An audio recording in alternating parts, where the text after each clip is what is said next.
You know, I really like it when an economic development office can bring the kind of weather you had the time we've been here.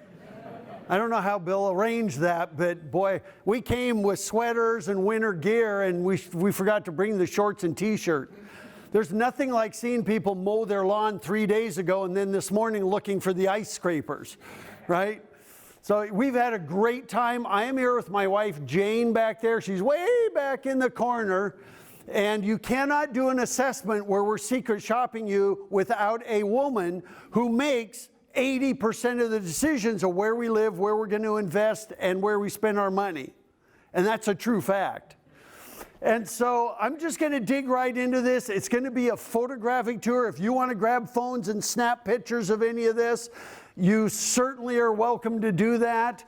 And Bill pretty much described this for you, but that's what we've been doing. Nobody gave us any heads up. There was no, we didn't say, well, let's sit down with you. All we asked was send us some brochures and we're going to plan everything. So we came here just like anybody else that might be looking for a place to live or place to stay or do. We did all of it. And over all the years that we've been doing this, we've done assessments in more than 2,000 communities in 45 states all across Canada. We've been in Sweden and Ireland and Western Europe. And in New York, we've also worked in all of Cattaraugus County. As a matter of fact, we're the ones that told them to brand themselves as New York's Amish Trail. If you've ever been down there between like Randolph and Gowanda, all that hill country out there. And then we also worked over in Chautauqua County, and we branded them as like the world's learning center based on the Chautauqua Institution. To give you and then we worked all the way across PA Route 6, in Pennsylvania and over in Wilkes-Barre and all over the place. So we're fairly familiar with the area, but we had never been to this part. We always knew the Finger Lakes, and then of course Chautauqua and Cattaraugus are a little south of you. And what's really interesting about Chautauqua is I did some teaching for the Disney Institute. And they were founded on the Chautauqua Institution, so it made sense for that county to go with a learning theme. And so here we have to figure out, well, what is it here? Now, when we do this assessment, first thing we did is we looked at all the marketing. I'm going to show you that. Was it easy to find information? Was it good enough to close the sale? How did you stack up to the counties around you? And then we did the on-site. And this is what we've been doing for the last couple of weeks, is look at your signage, your gateways, your wayfinding, overall feel. What's our first impression? Critical mass. I'll explain that. And then amenities like parking, restrooms, information, and then attractions. What is there to see and do here? Customer service, you name it. So we have really been on the grounds. When we take our rental car back to the rental car office, I'm sure they're going to go, what the heck? Because I think we bought 4 or 5 tanks of gas in Livingston County. And Bill was right. I think we did cover just about I know we were down every single road. And just like Bill said, this is the entire focus.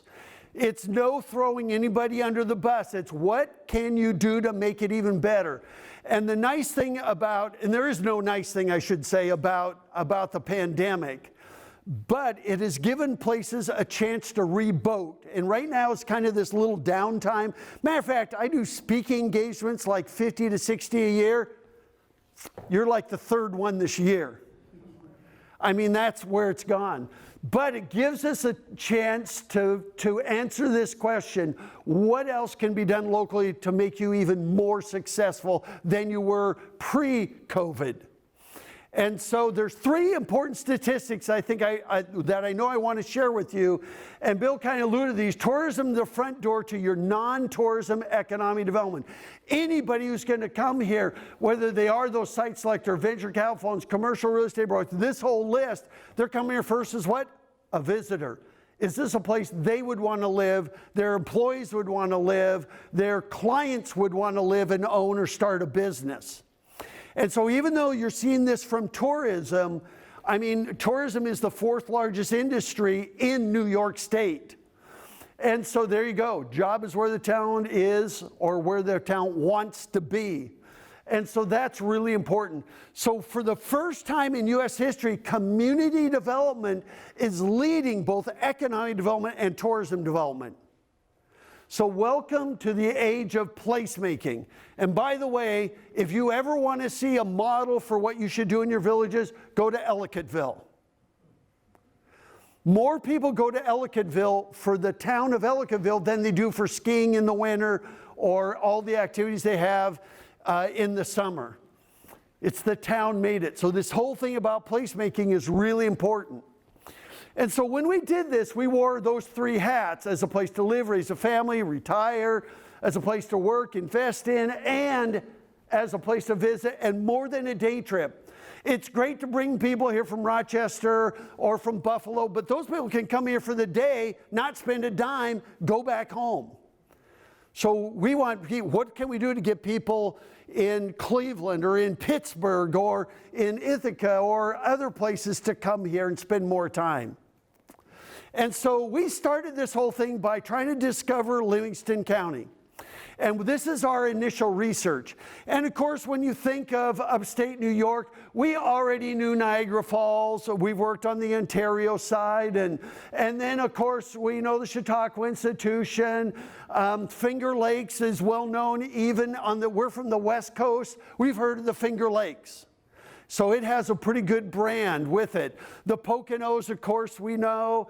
I mean, then there's a little Niagara on the lake up there, the other model town for you on the Ontario side. And then you've got Cooperstown. I mean, you've got so much here, and then here you are. And so we really didn't know where to start or what to do. Now, when people use the internet, they're not typing in Livingston County, New York. I wonder if anybody in Pennsylvania even knows where Livingston County, New York would be. So no offense to the county, but people don't look for counties. When they use the internet, they do things like this: top places to live in Western New York. Do you show up? But you notice one thing about this is top places to live. You notice Western New York is last. So even Livingston County or Geneseo or any of these places, it's always the last word they type in. Where's a good Italian restaurant in Geneseo or wherever we're at? See what I mean? It's always last. And so those things show up. And by the way, you know, the 8 most charming small towns in New York. I mean, this is the way people are looking at it. Are you on these lists? You know, best small towns in New York. Once again, New York is at the end. You know, here we go, 15, and then we certainly found it. There's Cold Spring. I mean, we kept looking. Here we go, best schools in Western New York. You know, and these are the things we look at. You know, top attractions in upstate New York. And part of the problem with, you type in upstate New York, you get Albany too. You know, you type in Western New York and almost everything was Buffalo. It's like Western New York starts, you know, outside your county line, you know, and so these are the kind of the challenges. You know, top hiking trails in Western New York, top state parks in New York State. And by the way, Letchworth came up #1, and it's been nationally ranked. Best liberal arts colleges in Western New York. We had a real hard challenge getting Geneseo to show up in any college lists. We typed in best liberal colleges, top universities, I mean, we tried everything. And so, you know, there we go, top colleges in upstate New York. You know, we even went to TripAdvisor and typed in things like Finger Lakes, do you show up? And, you know, so here we go, TripAdvisor, top things to do in Finger Lakes, state parks, Letchworth, you know, and of course, other state parks really started showing up even more than yours. And so this is, you know, Watkins Glen came up #1 in TripAdvisor. And I don't think it's because it's better than Letchworth. It's probably because it's in the Finger Lakes or so close that it gets more attention. And so these are just the way 14 best national state parks in New York. Yes! So we're still, after doing all this research, we're finding Letchworth, but we're really not finding much about Livingston County. best hiking trails in upstate New York, 12 best hikes. This is the way people use it. And so that's the challenge. Obviously you know where that is. And so you show up in these, the Gorge Trail, Letchworth State Park. So Letchworth shows up. However, I got to tell you that Wyoming County says they own Letchworth, not you. And so, best trails in New York. I mean, this is the way people use the internet. So when we were doing all this is before we even came here. There you go. That's what we found. Upstate New York is basically everything except for Long Island and Manhattan. And so then Western New York, Buffalo and its immediate area. The Finger Lakes, you're overshadowed by the competition like Seneca and Cuyahoga and all those places over there. Letchworth State Park, Wyoming, there it is. Then there's Watkins Glens, dozens of others. The Genesee River wasn't really in anybody's attention. We even looked at Genesee Valley, and that was even less known. And so we kept going. Livingston County, here it is. Either doesn't have much to offer, this before we came here, or it has a big marketing problem. So that's what we had to do, is figure out, okay, there may be nothing there, or not much there, or the marketing is just not making an impact. And so our top priority once we got here and planning this was seeing what Livingston County had to offer. So once again, we did this. We started looking at Livingston County. Now here's the deal. If you type in Geneseo or Avon, and by the way, if I mispronounce any of these, you can all together say, because we've been listening to Siri all week that calls it Geneseo and Avon and Lima. And so because you have no wayfinding in the county, we had to use Siri like, she's going, really? You want directions to what? And so correct me, but now we started looking for Livingston County. But when you type in Lima and say, woohoo, our village is number one on the list, you're the only one doing it. Everybody else is looking for all those other things. And the same with Livingston County. You say, well, look at this. We're right up there. Yes, but how many people outside of this area are actually looking for Livingston County or even know about it? But since this is what we're doing, I mean, so we went to the county's website, and we could see tourism down there, the link to it, which is good. And we started looking at these things. We typed in Livingston County. By the way, when Livingston County, we had to actually type in the word tourism for those websites to show up. And so, so there we got that. And so there we go, right up there. And by the way, remember, this is if we happen to know the right words to ask for. And so there we go, Livingston County Chamber of Commerce. I mean, all of this. Once we type in Livingston County and tourism, we start finding stuff. And so, that brings us to this. The top one there is tourism home. The word official is not on it. Everybody that's marketing tourism needs to say we're the official site. Because otherwise there's a gazillion other sites trying to promote tourism, and a lot of them are private. And that number one there is a suggestion. You're going to see a ton of suggestions, like 100. They're not recommendations, because it would be kind of presumptuous for us to waltz into Livingston County and tell you what to do when we haven't talked to you first. So these are suggestions. Over the weekend and on Monday, we're going to work on putting some of these, what do we take from suggestions and make them into recommendations. So right now, we can offer suggestions, things for you to do, and hopefully you'll be able to turn lots of these into that.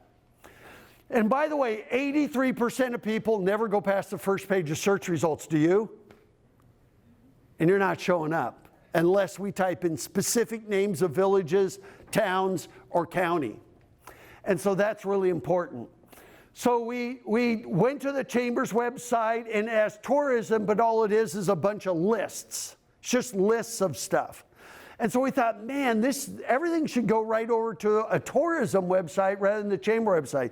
So we did go to the Chamber, this site. And by the way, I put down here, don't promote the Chamber. That creates issues. Visitors across the country say chambers only promote members. And whether that's true or not, that's the perception in mind. So we're always looking for the tourism website that is not tied specifically to members. And so that is one thing. So even though the chamber it turns out that I think the chamber is contracted to do tourism, I would really make this not about the chamber, but really make it about the county. So we did go here, and we spent a lot of time on this website. The one where we talked about Letchworth State Park was great, had good photographs. You could get the map guide tour. There was a little video there, cabins, camping. The one challenge with this, when you click on those links, it takes you out of the website. The second people leave your website, and now all of a sudden they're in the state park website, they have a whole bunch of choices of other state parks. It's like auto dealerships. You don't want them to leave. And so, but it was well done, and we thought that was great. Now, when we went to see and do, we see these categories, and here they are. There's like 9 categories. Family fun. We thought great categorization of these, so we did all of this, and we thought that's good. We got outdoor, we got lakes, boating, fishing, shopping, antiquing, arts and culture. I mean, it covers everything. And so we really took a look at this, and this was our basic guide because it seemed to be the official one. But what happens is, so we go in here like we're typing on things, and once again, it takes you out and takes you over to the chamber site. It's not enclosed in the same website. And so we do click on Dansville Artworks, but there's nothing that really says when they're open, if they're open, during COVID. There was really not a whole lot of information, and our problem is it was just more lists. So there was no real sample itineraries. It was just lists. And so for us, we're going, okay, now, remember, we're new to the county. We don't know where Avon is versus Springwater. Now we do. We pretty much got it down. But at the time, we didn't know where all these places are. And some of them you click on, and it just takes you to a list of businesses. And so we got super, super frustrated trying to find stuff. And so, so we took all of this stuff, and it turns out there's 194 things listed on that side of things to do. Guess what? We checked out every single one of them, and then some. But we had no way to figure out what's where, because it just says, it's just lists, and lists don't work. And so, I think the categories are right, but there's no sample itineraries, go down here, or there wasn't really anything to tie it together. You don't know how many times that we would be in York, and all of a sudden we say, okay, now where's this one? This one is down in Webster Crossing. That can't be that far. I mean, it was... And so we took that website and we turned it into lists. So here's Avon, here's Caledonia, and there's Canisius, which took us many weeks or a couple of weeks to figure out how to pronounce it because Siri keeps saying Canessus. So, Dansville, this goes, here's Geneseo, Leicester, which we knew because we've been working a lot in Massachusetts, so that one we figured out. But I did hear a Jeep commercial on television for Roster. I always wonder about Rochester, why it didn't get short. So the state park, this is what we had to, so we had to take all those lists and turn them into what are we going to do and how are we going to do it? How are we going to get through this? Now, can you imagine a normal visitor doing that? They wouldn't. And then we looked at all these websites. We kept coming up with more and more and more websites. This is a list of 25 websites, not including TripAdvisor, Yelp, and other peer review sites that we also needed to check out. And so you can see there's a lot of stuff out there, but nothing that just says, here's who we are and here's how you can best experience this county. Then once we got here, we decided, okay, let's go to the Visitor Information Center. And of course, it's closed. And, probably, and I'm sure it's because of COVID, although many other visitor information centers around the country are still open, maybe with limited hours. And so one thing I would suggest is one thing you need desperately in this county. If it hadn't been for Marines sending us all your brochures, we wouldn't have had no brochures or no information. So what you should do is right here, do something like this. This is in North Platte, Nebraska. I love this right here. I think this is really great. It didn't cost much, but it's just a little rack. It's got a little lid on it. Let me zoom in a little closer. Wouldn't it be great if we could have some literature that was available 24/7? So that during COVID and even post-COVID, when you're closed, because Monday through Friday, 8 to 6. Well, what about those people that are here on Saturdays and Sundays? Or they're here after 6 in the summer. And so this would be an inexpensive way to get it out there. And I would do it in several locations.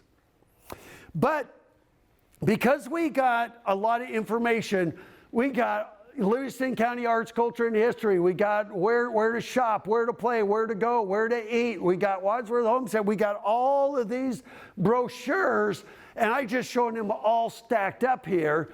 But we got tons and tons of brochure. As a matter of fact, I thought the airport was going to come to tell us our luggage was overweight. And so we saw all of these different pieces right here that we got. And so we also had to filter through those. So if you can imagine somebody trying to figure out what to do here, and all you have is a gazillion pieces, it was, this is like 75 brochures. If there's one thing you're doing, it's like, you have way too many brochures, printed materials, and not enough presence on the web where everybody is. When you plan travel, only 1/3 of people ever request brochures. Once we're here, brochures are number one. But in planning a trip, we're on the web. We're on the internet. And so, I would put the I Love New York, the state tourism guide, a very best of brochure. I'm going to explain all this. And then maybe a trails guide. I don't know. We're going to get into this. So we end up visiting more than 200 places to answer the question, does the county have little offer or a major marketing problem? And the answer is really obvious. It's a marketing problem. And so I have 5 initiatives, and here's the first one. What is your brand? And a brand is not about a logo and a slogan. By the way, have you ever gone anywhere because they had a great logo? Or have you said, I'm not going there because I think their logo sucks? We don't. So a brand is what people think of you. And so we thought, okay, we got to tackle this. And, there's Finger Lakes West, but one of the challenges with Finger Lakes West is even though you've got two of those lakes, your experience is totally different than what we're going to find in Hammondsport and on those lakes with all the lakefront dining and resorts and everything. I just thought, really, are people going to see you as more of the same? I don't think so. So I struggle with that a little bit. Then there's Genesee Valley, which you've been working on since 2017. There was a Letchworth Gateway Villages initiative that talked about the Genesee Valley. Finger Lakes Farm Country, do we brand it around the Genesee River, Lake Canisius, the college, the state park, or do we just try to do it around, Livingston County somehow? And by the way, there's like 4 counties in the United States that have ever been successful marketing counties. Sonoma County in California, which calls it Sonoma Country. Door County, Wisconsin, because they've been marketing that way for like 40 years. There's very few counties that have been successful as a county. And what happens is you have all these villages, you have the county, you have towns, and this is what I call the typical economic development express. Really clipping along, aren't we? Because everybody's doing their own thing. There's no common thing. And so we sat there and dug and dug and dug, and finally the day before yesterday we thought, okay, let's try this. And we took some text that was already written about you and decided to say, can we take this and turn it into your place brand? Now, there's two kinds of brands. One tells you where you're located. Finger Lakes, Poconos, Catskills, you know what? There's a ton of brands around you that are well known. You could go to almost anybody in California and say Catskills, they'll know where it is. Or the Poconos, they'll know where that is. Finger Lakes, they'll know where that is. We need to have some kind of place brand that over time could give you Shenandoah Valley. People know these. And so we thought, okay, let's write up something. And this is just a suggestion. So I'll read it. Originating in the hills in northern Pennsylvania and flowing north about 180 miles into Lake Ontario is the only river that completely crosses New York State, and that is the Genesee. Along the way, it has forged stunning gorges nearly 600 feet deep, hidden valleys, and is home to some of the most scenic and productive farm country found anywhere. It tumbles over 6 waterfalls, 3 in Rochester and 3 in the incredible Letchworth State Park. Welcome to the amazing Genesee River Valley and its beautiful and historic villages. Now, you need a brand so that you turn that other into this, that you're all pulling in the same direction. And if it was me, I would do that. We added the word river in there because I think people, number one, they're drawn to water always. And I thought if you did the incredible Genesee River Valley, and then at first you might have to put just south of Rochester and western New York because people don't know where it is. And so I thought if you could do something along this line, and then what happens is over time, as you start to build brand awareness, you can change it to on the western edge of the Finger Lakes even. I mean, you can make that whatever you want. If you want it still tied to the Finger Lakes. You could do the beautiful Genesee River Valley, and over time it'd be in western New York or upstate New York. And by the way, the word Genesee comes from the Seneca phrase that means good valley. And so we thought, man, let's play this up. Or it could be the incredible Genesee River Valley, New York. Over time, we hope they do. All we have to put is New York, because people will know where you're at, like they know where the Shenandoah Valley is, and in Virginia. And then, by the way, you could even use this, the historic Genesee. You can change that to whatever you want, and then you list the villages. So now we tie the two together. But doing something along this line would be easy. And in 2017, studies were done called the Genesee Valley. And I thought, if you add the word river in there, you're going to add more oomph to it, and it creates a picture in your mind more than a valley does. And so we thought, if you could do something along this line, that'd be incredible and beautiful. And you know what? Wyoming County, that was done with Perry and Geneseo and I think Mount Morris and those communities. But there's no reason why you can't even share it. You know what? If both counties use this, you're going to market your portion. Hey, the louder voice we have out there, the better it's going to be. And so, whether you use that or not, I don't know. But here's what I would do. I would have the county officially adopt this if you decide to do it. And by the way, if you make this a public process, you're never, ever, ever going to get anywhere. Because people up in Avon are going to say, well, we're actually not in the valley. But you know what, as visitors, we don't care. We want to sell, they market Napa Valley, they don't market Napa County. And that includes a lot of villages outside of Napa Valley that benefit from it. But the reason I would have the county officially adopt it, I wouldn't make it a big public process. If you do it, you're never going to do it. The Genesee Valley brand was out there 3 years ago, and I don't see it anywhere, except in their website that they created. And the reason you do this, by adopting it, then you can get Department of Transportation to put signs on 390 that say, welcome to the Genesee River Valley. And now, all of a sudden, you're going to get millions of impressions as people are coming south from Rochester or north from Corning. And so by officially adopting it, and I would just say, let's just do it. Because you got to get this out of the way so you can move on. Because at the end of the day, this tells people where you're at. But then we got to get them here, and that's where you should spend the time. And we're going to talk about that too. The more you have to offer collectively, the further people travel, the longer they will stay. I know Geneseo has its own marketing, and Mount Morris has its own. Just about everybody is doing their own thing here, and we got to get everybody together. And the other fact is that you're far more effective as one loud voice than a bunch of small voices. So,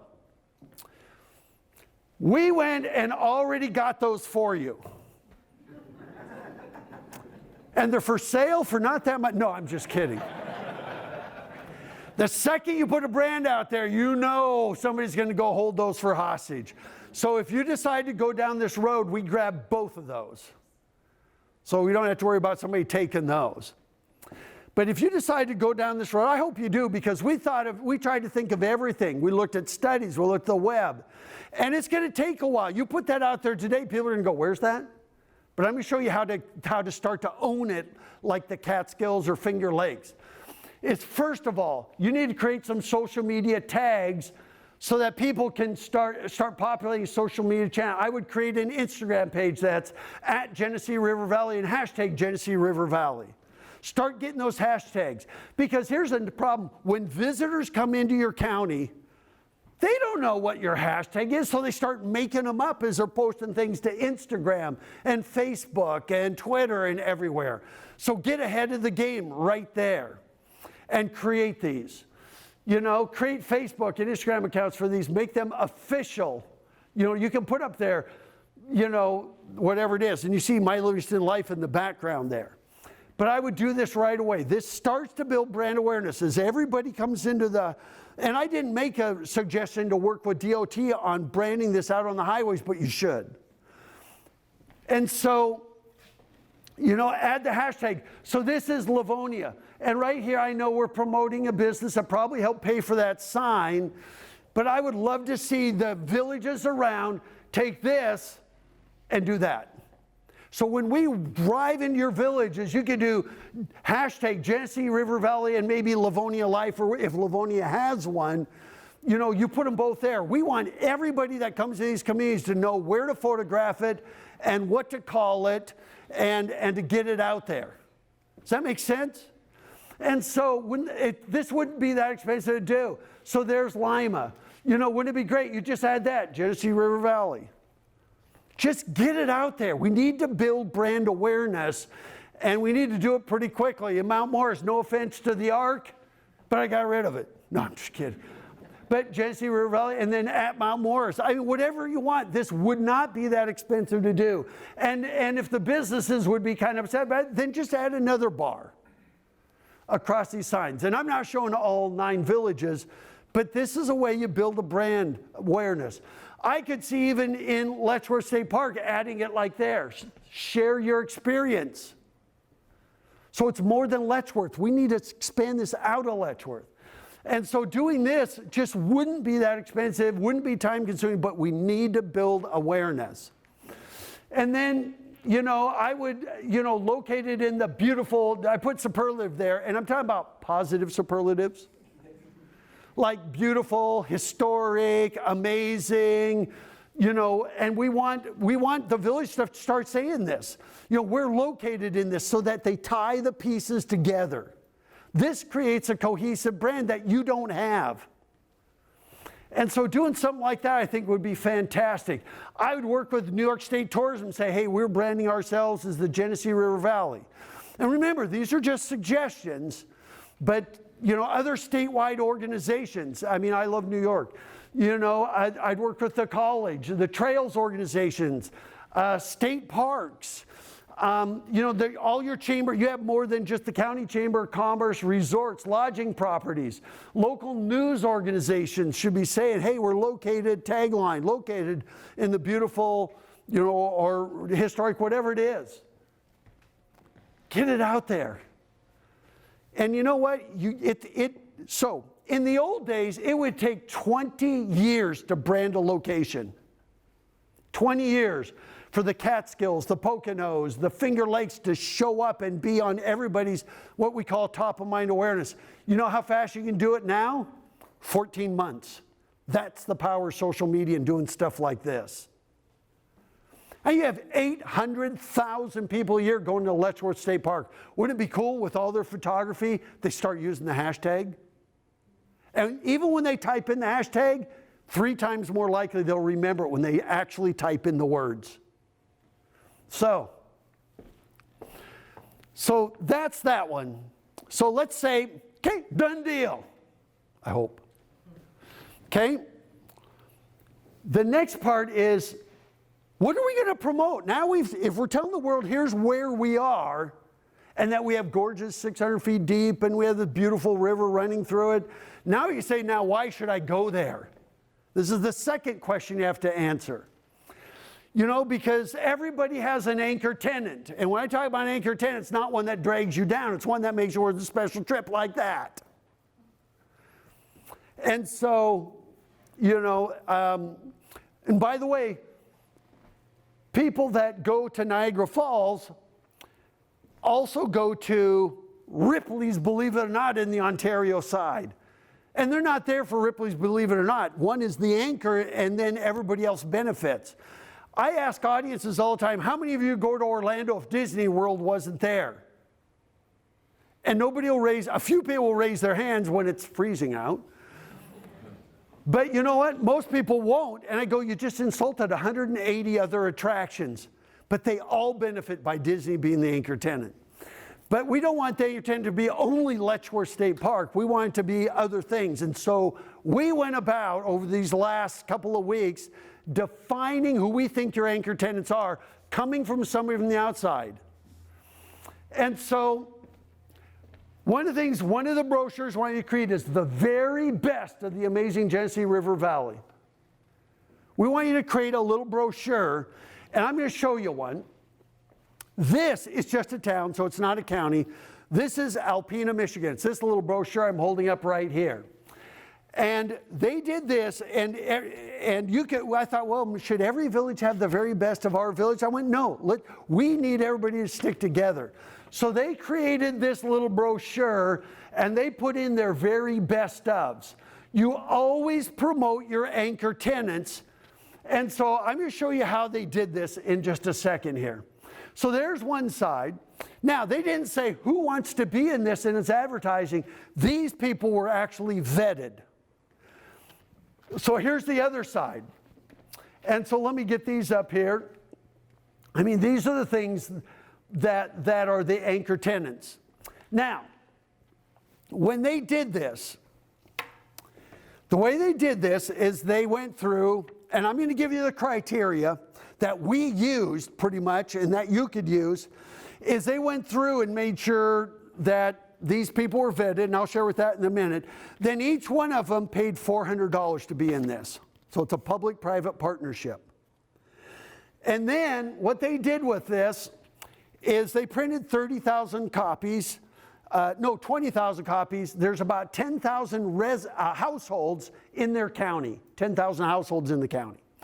They mailed one of these to every single household with a little card that said this, and I'm paraphrasing. The number one reason people travel is to visit friends and family. We hope that you will hang on to this brochure so that when friends and family visit you, you will share with them the best of what the amazing Genesee River Valley has to offer. Because we believe that every dining room table should be a concierge desk. Within days, people were coming down and they'd walk into the Fresh Palate restaurant and say, how long have you been here? And the merchant would go, 10 years. Has that ever happened to you? Yeah.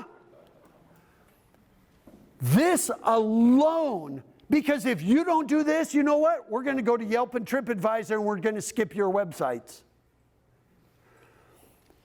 Then with the other 10,000 of these, they had them on hand for people. And by the way, there's no lodging in here. Because we want your inns, B&Bs, hotels like this one to hand this out with their competition in there. Now, they can't probably put these on the front counter because, you know, Hampton and Quality Inn and everybody has their own rules. But if somebody says, where's a good place to eat? Wouldn't it be great if they reached out on the counter and say, well, you know what, here's the very best of the beautiful Genesee River Valley. And they'll go to their room. Remember, once they arrive, brochures jump to number 1. So yours is going to be bigger than this. This is one town. And the population of this town is about 20,000. Okay? So here's just another, I mean, it doesn't have to look like that. You can make it look like whatever you want. This is Bracebridge, Ontario. We've done a lot of work in Ontario. And I'm telling you, and by the way, you're promoting your anchor tenants. And in this one over here, there were merchants that were upset and said, well, you picked them and you didn't pick me. Now, that would never happen in Livingston County, right? Didn't think so. But you know what they said afterwards? I didn't realize when they went into the anchor tenant next to me, they also came into my shop. It's like going to Disney World, but while you're there, going to Universal Studios, SeaWorld, and a bunch of other attractions. Same thing. And so they said, that's the best $400 I ever paid because I got the benefit of anchor tenants being near me. And so by doing this, it can, and in these cases, and in every case that has done this, they have seen their retail sales jump by 30% because success breeds success. So here's the criteria. This is what they used. They must be open year-round. For you, can we be open 6 months? But I would, even year-round. You know, they must be open 6 days a week. And for you, can we get anybody to be open even 4 days a week? Out of the 200 places that we visited, I would say 150 of them were not open when we came to them. Because they're only open on Fridays and Saturdays, or Thursday, Friday, Saturdays, or only Tuesday and Wednesday. I'm going to get into that. Can we be open 6 days a week or 5 days a week? We might need to change the criteria. They need to be highly regarded by somebody other than themselves. Like 80% plus positive peer reviews on Yelp and TripAdvisor, or written up in regional publications. And they had to have good curb appeal. And they had to be open at least till 7 p.m. Here, we're going to change that because nobody's open after about 5. And I'll tell you more about that. And then they must be unique to you. So no offense, we're not putting Subway and McDonald's and chains in this. This helps you really narrow it down really quick. But you know what? Because politics always get in the way, we did the list for you. Okay? Now, there may be a few things we missed. We looked at everything we could find, and so it may grow. So market your top 10 restaurants in this county. I'd market your top 10 retail shops, top 10 attractions, and the while you're here activities. One is the things that draw us in, and while you're here, you got to go do this. And by the way, if somebody comes in and says, man, I ate at all 10 of those, wouldn't it be great to say, and by the way, if you like those, go to our website for the next 10. And the next 10. I mean, you might say, we're going to market our top 3 trails. And if you like those, we got 3 more for you, and then 3 more for you, and 4 more for you. You always want to start with the very best of what you got that makes you unique. And so we actually went through, and by the way, you cannot let politics kill this.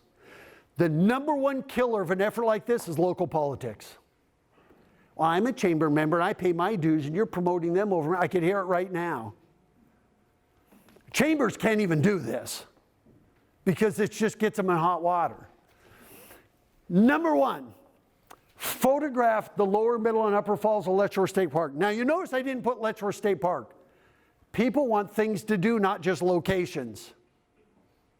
I could have put hiking. Maybe the best trails there are hiking. I don't know.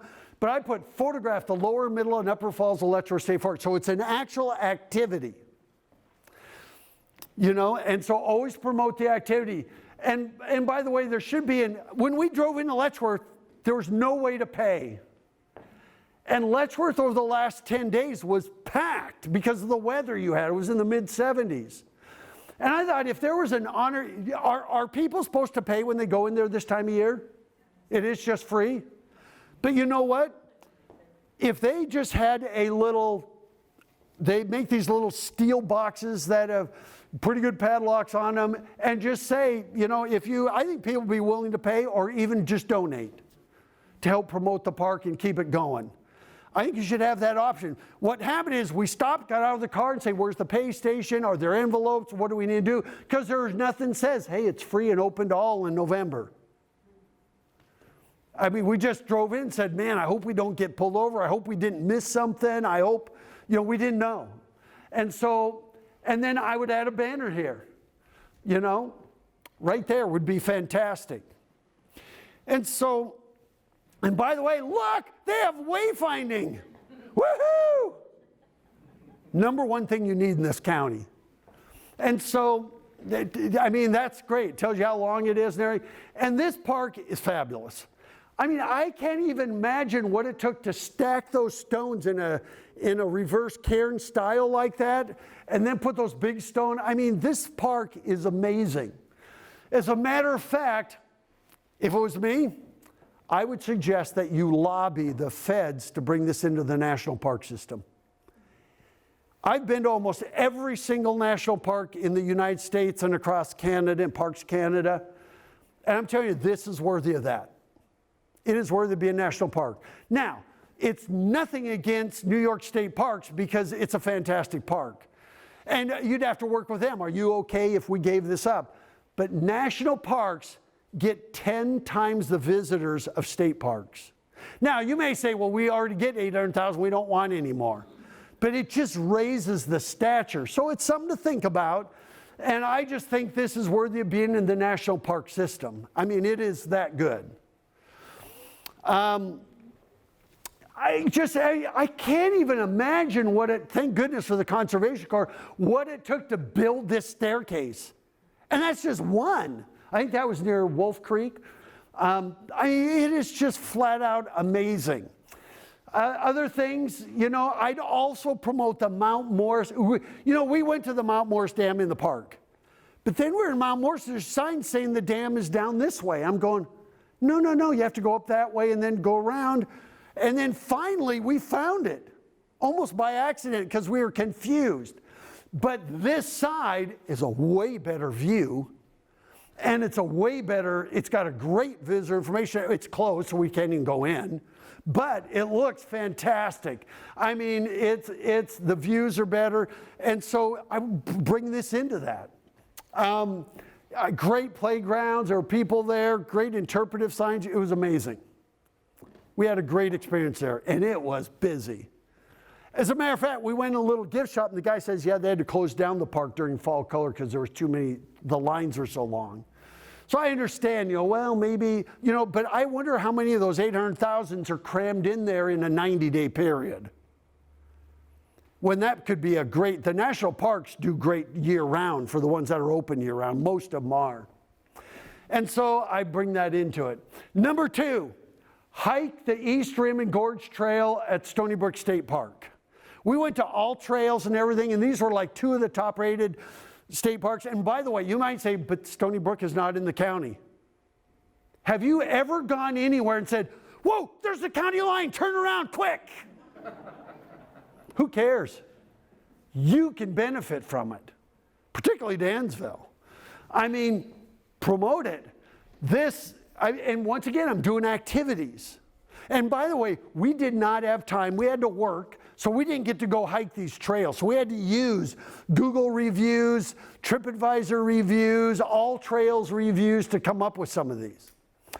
And once again, it is incredible. It's an amazing state park. And I even did this little audio tour. It's amazing. I love to see something like this in Letchworth. It was really cool. This little cell phone audio tour that as you go places, it repositions where you're at and tells you what there is to do, tells you the history.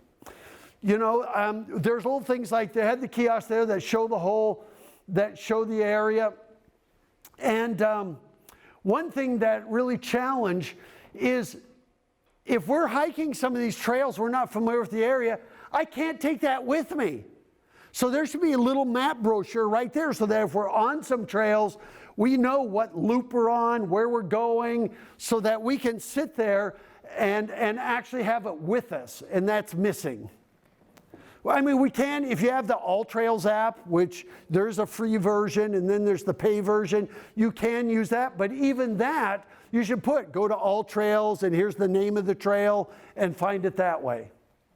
You know, I dedicate a team of volunteers on making sure your top trails are on All Trails. All Trails, 9 million users. Number one by far. And I make sure these were on there. But there's other trails you have in your county that weren't listed at all. And it's free to list them. And then, by the way, when we were at Stony Brook, it told you about please enjoy the gorge, but do not swim. It's dangerous swim. You're going to die.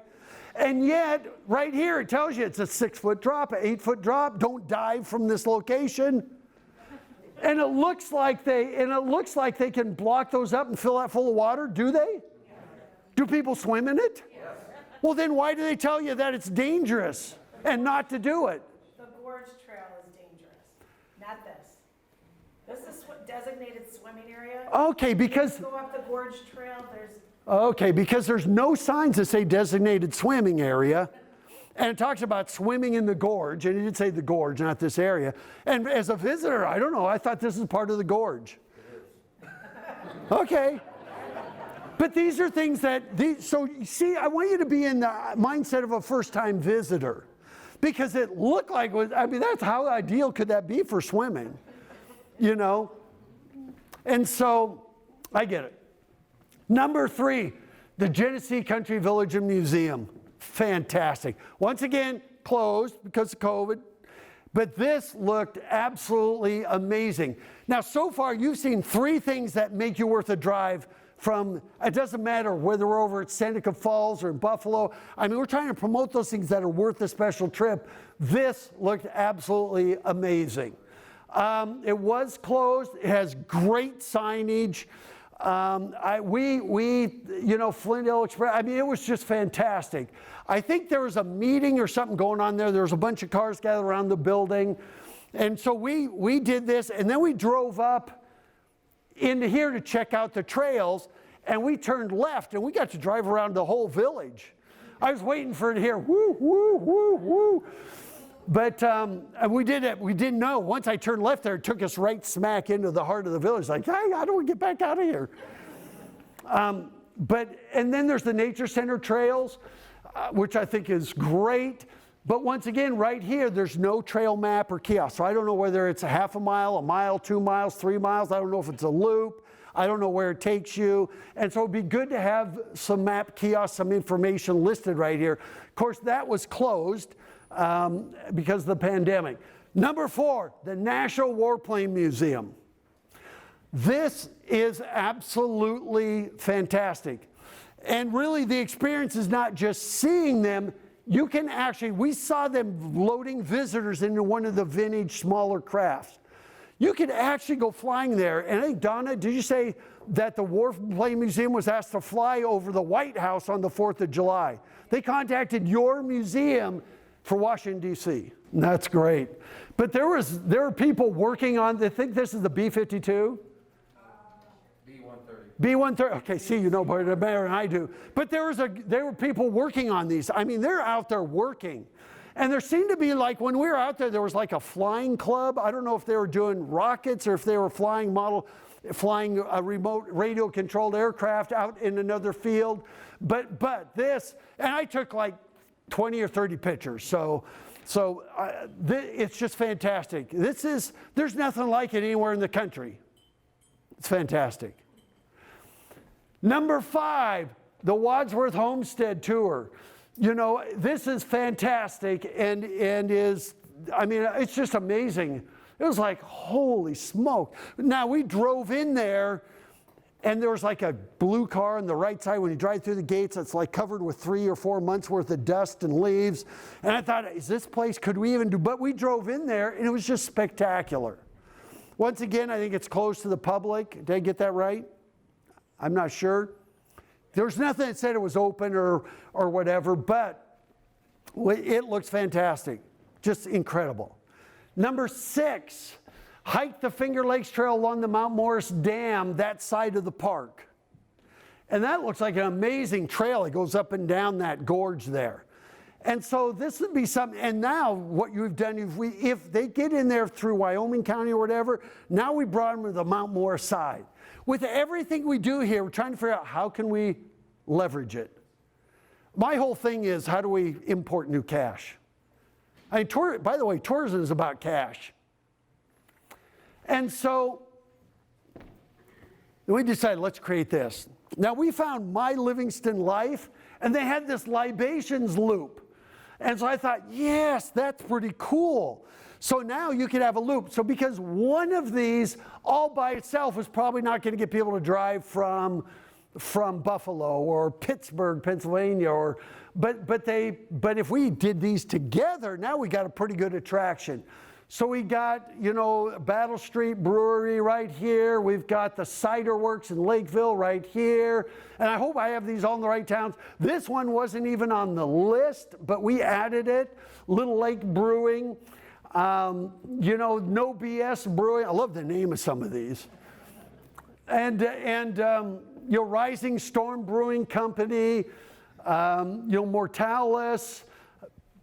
This is pretty. Dublin Corners, which we found out in the county and right down Geneseo, and so we thought that would be a cool attraction, don't you think? It'd be a cool attraction. Now the libations, we didn't put the wineries there because they're standalone. You could add them there and have them separate, but then we decided, why don't we create a Genesee River Valley golf trail? Wouldn't that be cool? And I'm going to show you how to do this in a bit. But we thought, why don't you buy a ticket to Paradise and play the Genesee Valley Golf Trail? And I'm going to explain that in a minute. And so we thought, okay, let's include some of these. We got Old Hickory Golf Club in Livonia. And by the way, I don't know if all these are open to public or some of them are private. We may need to take out the private ones. And then we thought Farview Golf Course in Avon. I could just keep going. Lima Golf and Country Club. I mean, your golf looks really amazing. Canisius Golf Club, and then there was the Barnes at Canisius. I have no idea what these are, what they're for. Weddings and events, okay. But it looked pretty cool. Caledonia Country Club. I mean, I could just keep going. Livingston Country Club in Geneseo. Brayburn in Dansville. It has a great restaurant right there, by the way. Woodland Hills Golf Course in Nunde. And so I want to show you something. We were working in the Carson Valley in Nevada, which is like 30 minutes south of Reno. And I was working with their Convention and Visitors Bureau, and they had 9 golf courses. And one of the guys that owns one of the golf courses was on their board. And I said, you guys should market your golf courses together. He said, are you joking? We hate each other. We compete for memberships and fees, and some of it keep undercutting others in price.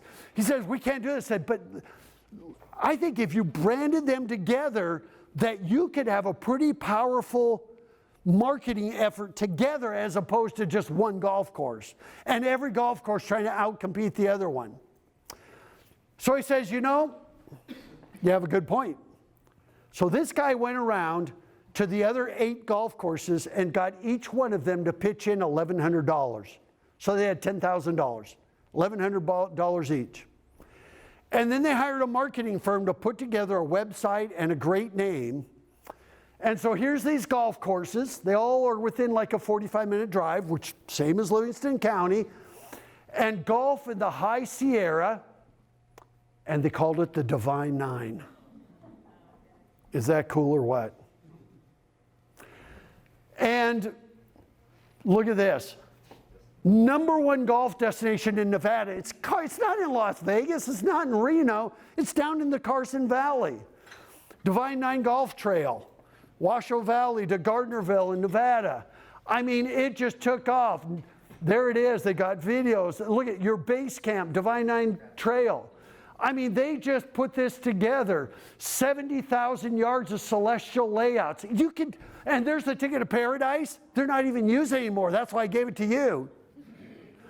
But people can pay $395 and they buy a ticket to paradise and they have the whole year to play all your golf courses. Wouldn't that be cool?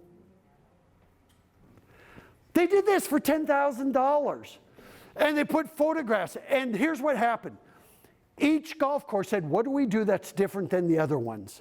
See, as long as there's a point of differentiation, we might play them all. If they're all the same, why bother? So one of them had really great sand traps, like there was a sand trap on every hole, which is where I'd be spending most of my time. One of them had a really 5-star Michelin-rated restaurant that served breakfast, lunch, and dinner. So each one of them had a floating green. Each one said, what are we going to do that's a little different than the other so somebody be incentivized to play them all? I mean, look at these golf courses, and most people thought that this whole area was just brown and dusty. All of a sudden, we're even painting a whole new image of this area. Look at that. So not only did it help golf, it helped everybody by putting a different image of the area out there. They got written up in newsprints and all over travelgolf.com. I mean, it was in Golf Digest. Everybody was writing about them. And then, you know, my wife's not a golfer, but she said, thank heaven when I mentioned coming here. I mean, it's branched off into all kinds of stuff. Then the hotels got together and did, here's the lodging to play the Divine Nine. So the county didn't even have to pay for that.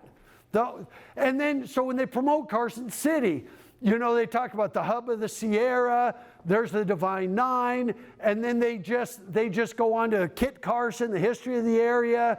You know, they've got talking houses, they go through all their downtown. But all of these things could be incredible. Their golf courses, by the way, now pitch in $30,000 a year because it is the fastest declining sport in the United States. They're doing great, better than they've ever done. Then we could do another trail. How about the Treasure Hunters Genesee River Valley Antiques Trail? And in there, I don't know if we got them all, but fascinating finds along the Genesee Valley Antique Trail. This is Mount Morris. I call that Antique Row, that whole little row of shops. It's incredible. I mean, that's just amazing what they've done there. Crossroads Country Mall, I think that's in Lima. Antique Row in Caledonia, they have several antique shops right there. But I couldn't remember. Does anybody remember where this is at? Avon. That's in where? Avon.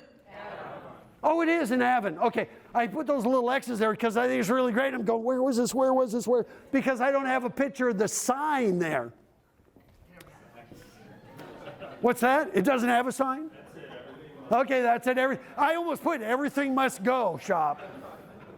Primitive Country Gifts. Now, I don't know. I think this has some antiques in it, looks like. Great, by the way, really great curb appeal there. Really good job. Your Reflections from the Past in Caledonia. And by the way, there's Jane going in there. She had to visit all of them. And so, Country Junction in Caledonia, I love the spelling of that. I mean, we could just, by putting these, do you see what we're doing? We're spreading people all over the whole county without it being individual villages. Antiques in Mount Morris, you know, Allegiance Antiques in Mount Morris, right there. Florence's Perpetual Estate Sale in Geneseo, which we found by accident when we were turning around there. It's kind of tucked back away. And so what you would do is I would create marketing co-ops with these just like they did in Carson Valley, with your golf courses, with your antiques trail. You know, there's probably half a dozen others that I missed. You know, we tried to get all of them. Then number 10, wine tasting at Deer Run, or they have events normally, this year no. But one thing I loved about Deer Run, first of all, we went there on a Monday, it was packed. Because they're like the only place open in the county on Monday. And they said, that's why we're open. But you know what they said? We're in a pandemic here. How's business been? And this is the one compliment I got about your governor. I won't tell you all the other things I heard. After all, you're not Manhattan out here. But he says, you know, when the governor wouldn't let people leave the state without, you know, you can't come back in, basically. He said, we had our best year ever. Because people were saying, okay, let's get to know our own state. So by keeping people in the state, they actually did great. You know, I mean, and it was the only place in the county that we saw, we didn't go in every place, that actually had a whole cabinet with locally crafted stuff. And some of them were distillery goods, I already ate all of these that I bought. I need to go back and get some more, you know, but all of these things were locally, and I thought that was awesome. I would like to see almost every retailer do this. All your antique shops, all of those. Then Eagle Crest Vineyards, which we didn't get to go in because it was closed the day we were there. Now remember, all we had were a bunch of lists with no hours, no days, nothing. So it was like taking pot shots, guessing what was going to be open what days. But it looked fantastic as a place for people to gather. I would walk the trail and picnic at Vitale Park. Do you pronounce it Vitale? Park in Lakeville. That stunning park. Of all the parks, we visited all your parks, and most of them I would say were community parks. That right there is fantastic. I mean, it was like, wow.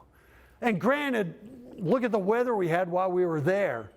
But it actually is like one of the few places that's actually on the lake, because most of Canisius Lake is surrounded by residential. And so that is just fantastic. Number 13, multi-screen driving experience in Avon. That is fantastic. We drove all the way through there. And by the way, this, even with COVID, fantastic for social distancing.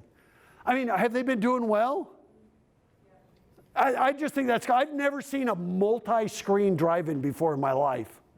And I've been in all 50 states. I thought that was a pretty cool experience.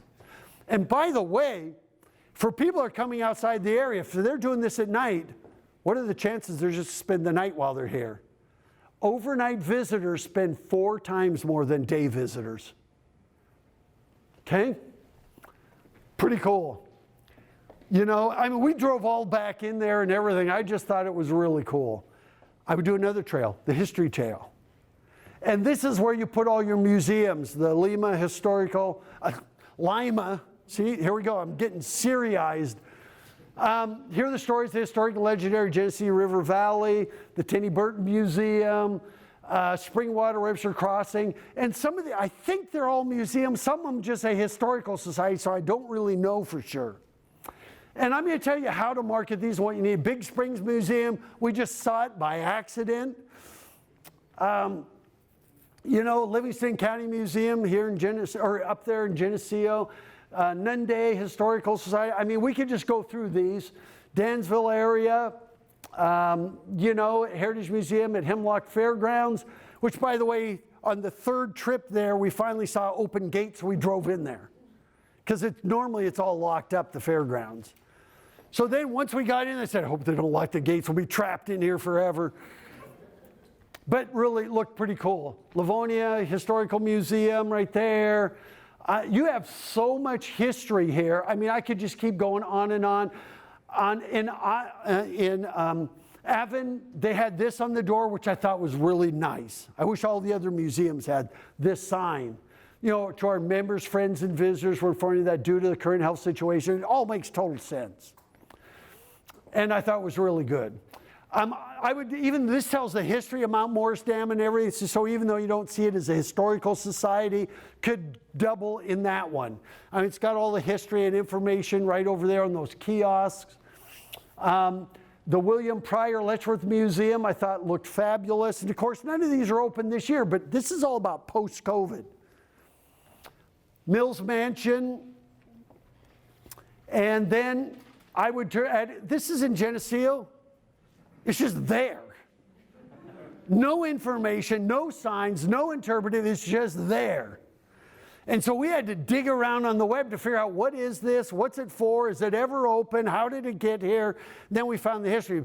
But of all the historical attractions, that one had just zero information of any kind.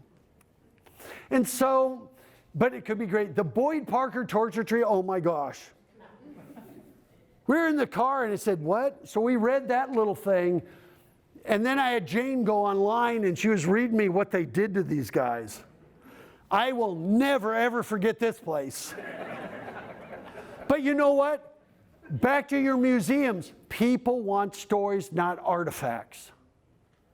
They want stories. And as gruesome as that one is, I won't forget it.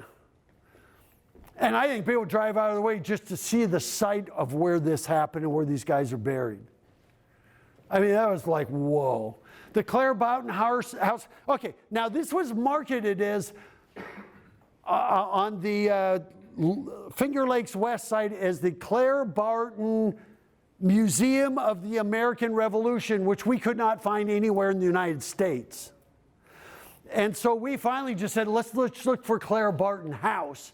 And then my question was, well, is this a Red Cross office or is it actually a museum? Because when you see the signs, they say Claire Boughton House, Chapter 1 American Red Cross. And I thought, well, this obviously Chapter 1 must be the very first one because she founded the Red Cross. And then we went online, we found, okay, it actually is a museum. So that's great. Now, here's a word for museums. I'm taking a couple little side trips.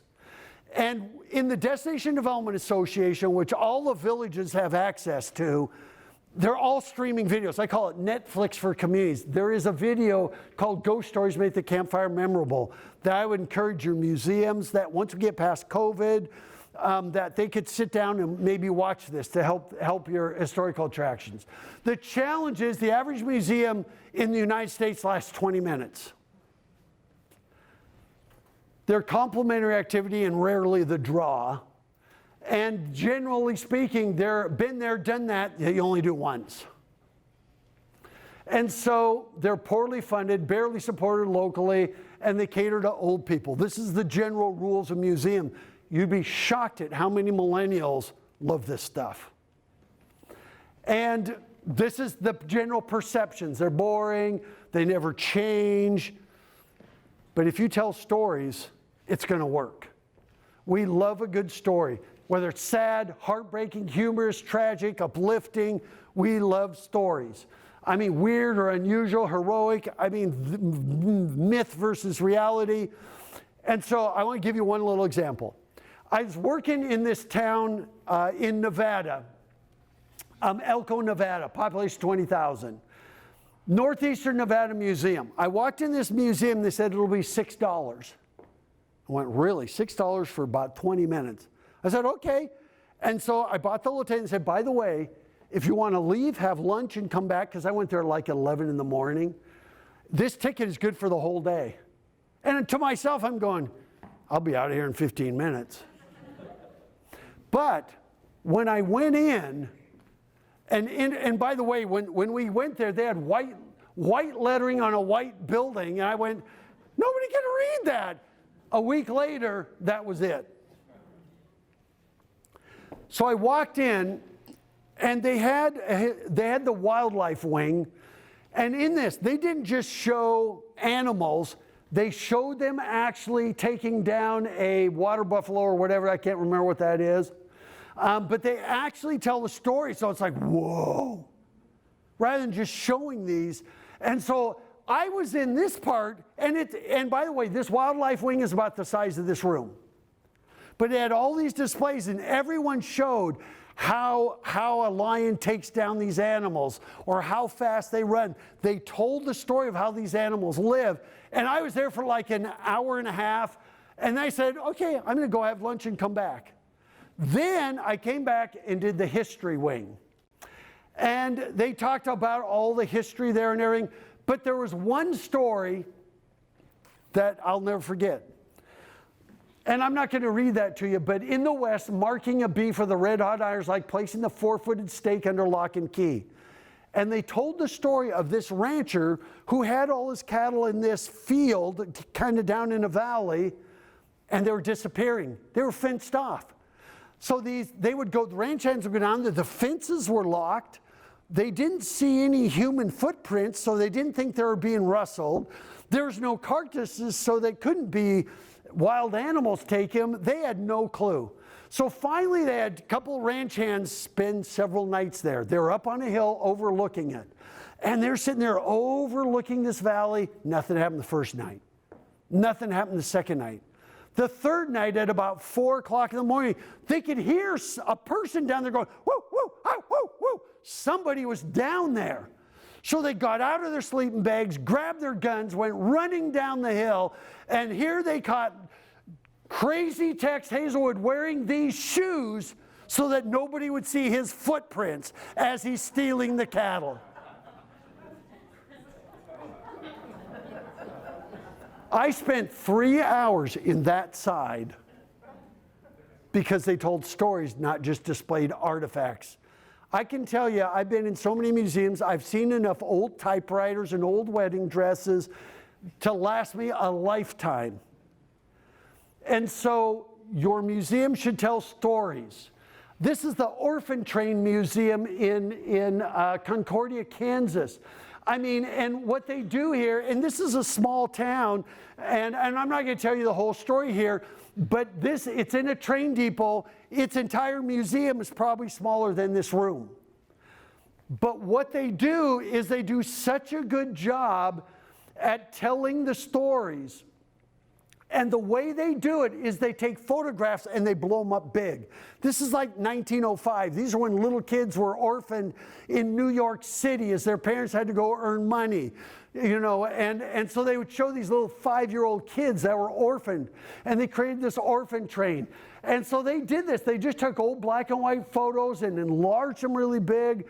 The text was nice and large. See what I did? This is a whole display. Life on the streets. So rather than show a bunch of stuff, they tell the story of what these little kids, they're making it on their own. And there are 30,000 kids abandoned, you know, send them to farms and workers all over the country.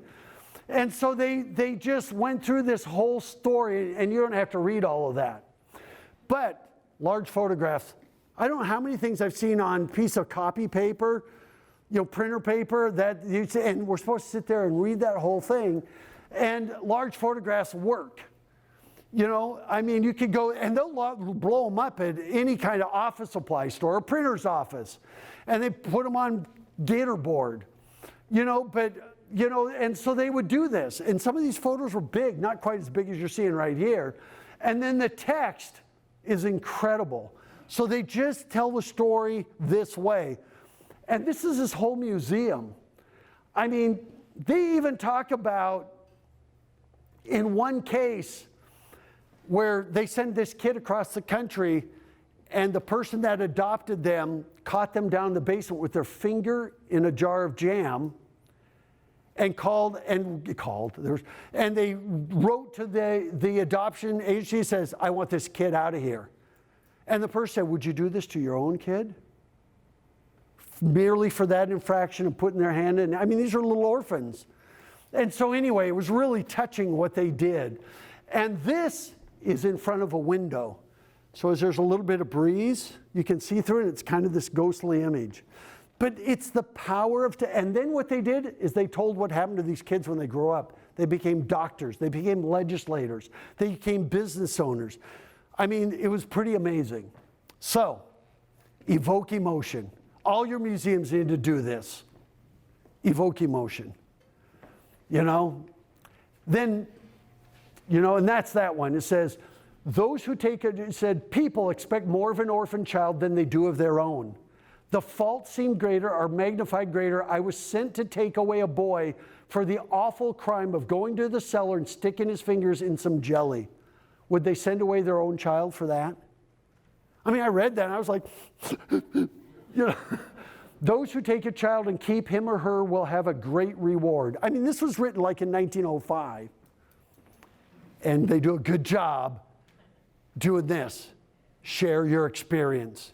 So these are all things for you to share with your museum. I'll quickly go through these, you know, so that you see these. I would have them do this. Help them do it. tell your friends you're here. And then number 3, spread it throughout town, but evoke emotion. So that's that one. Next one, you can do a farm-to-table trail. I just stock up on fresh farm goods, Genesee Valley farm-to-table, and I took out river here, but we could add river back in there. But there was all these cool J&A out there. They actually had a cart with like watermelons or, things that you could pick up on the honor system. I thought the Abbey of the Genesee would be, and by the way, I was calling this Pifford. And then I was corrected, it's Piffard, and I went, whoa, Piffard. Sounds so much more refined.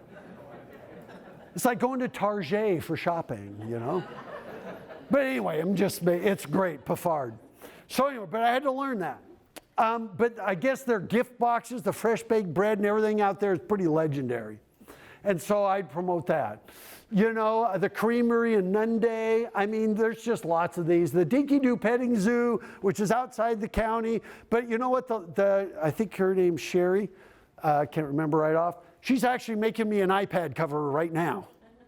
She does a leather shop, and she goes, I said, I was looking for like an iPad. She goes, I can make you one. So we actually picked out the leather and everything. And isn't that cool? I mean, where else would you get? You wouldn't find that in Rochester or Buffalo. And so, Honey Girl Gourmet in Geneseo. So this is kind of farm and food, Sweetheart's Bakery. I mean, I could just go through the Finger Lakes Cookie Company, which, by the way, we had a hard time finding, kind of hidden back there. And once again, Nut Butter and Nunday. That looked really cool. And by the way, there are a whole bunch of facilities. We had no clue which one would do tours. So one thing they could do is add a sign, say, here's where you go for tours, when it's open for tours. So remember, this is all recovery when we get over. But one of these should say, here's where you do it, if they do tours, or a retail store. But then we found little places like this that aren't being marketed. I don't know, it says Loving Legacies, Pies and Cookies. It now says, on the website, it says Pastries and Cookies. But there's all these little businesses that you want to help succeed. What we'd love them to do is grow out of their homes and grow into retail businesses. But I thought those would be some cool ones. And you can even do this one here. We almost didn't add, said, is there enough arts in this county to warrant this? Well, after digging, there was. And so real quickly, the great shops and artisans. And so this would be arts and gifts. The Village Gallery, Gently, I think it's called Create. But you know what? You might say, well, they sell really craft gear, craft supplies, gently used craft supplies. Great, artisans would love that. Art lovers would love that. New Deal Gallery in Mount Morris. And by the way, the New Deal Gallery, there's signs down in Mount Morris. Once you get up there, there's no more signs. They just disappear. We finally found it. But the wayfinding just didn't finish connecting. But we did find it. Market on Main. This in Geneseo was a really great shop. I mean, it's just fantastic. You have so many of these. Touch of Grace in Geneseo, and the Letter Art Gallery we found, but the Lockhart Gallery we never found. So we don't know where it's at. On Main Street? Isn't it on the campus? So we thought it was on the campus. Oh, okay. We probably walked right by it. The Wellness Options Art Gallery in Nunday, which is really cool. They have a little gallery right around the corner. I mean, it's just really great. Be Well, Wellness, Material Rewards Quilt Shop in Dansville. I mean, it was all of these things. And then here's some other ones that we found afterwards that we missed when we were out there. Okay, let me just keep going here. This. Has anybody here been in this place? Blew me away. Because I thought trailer sales, and it's not like travel trailers, it's like trailers. We walked in this place, and by the way, they had walls of cowboy boots. They get most of their customers from Buffalo and Rochester and Ithaca and other places. People come 100 miles to shop in this store. Who knew? This is just one wall of boots, then there's another wall of boots down that way, and then another wall of boots on another one of the walls in this store. It was amazing. Probably the most complete Western wear store I've ever seen. And we're not even out west. I mean, just amazing. You must promote your anchor businesses, anchor tenants. Wendy's Pantry. Amazing. I mean, it could be in that shop with the other shops, but it is really a great shop.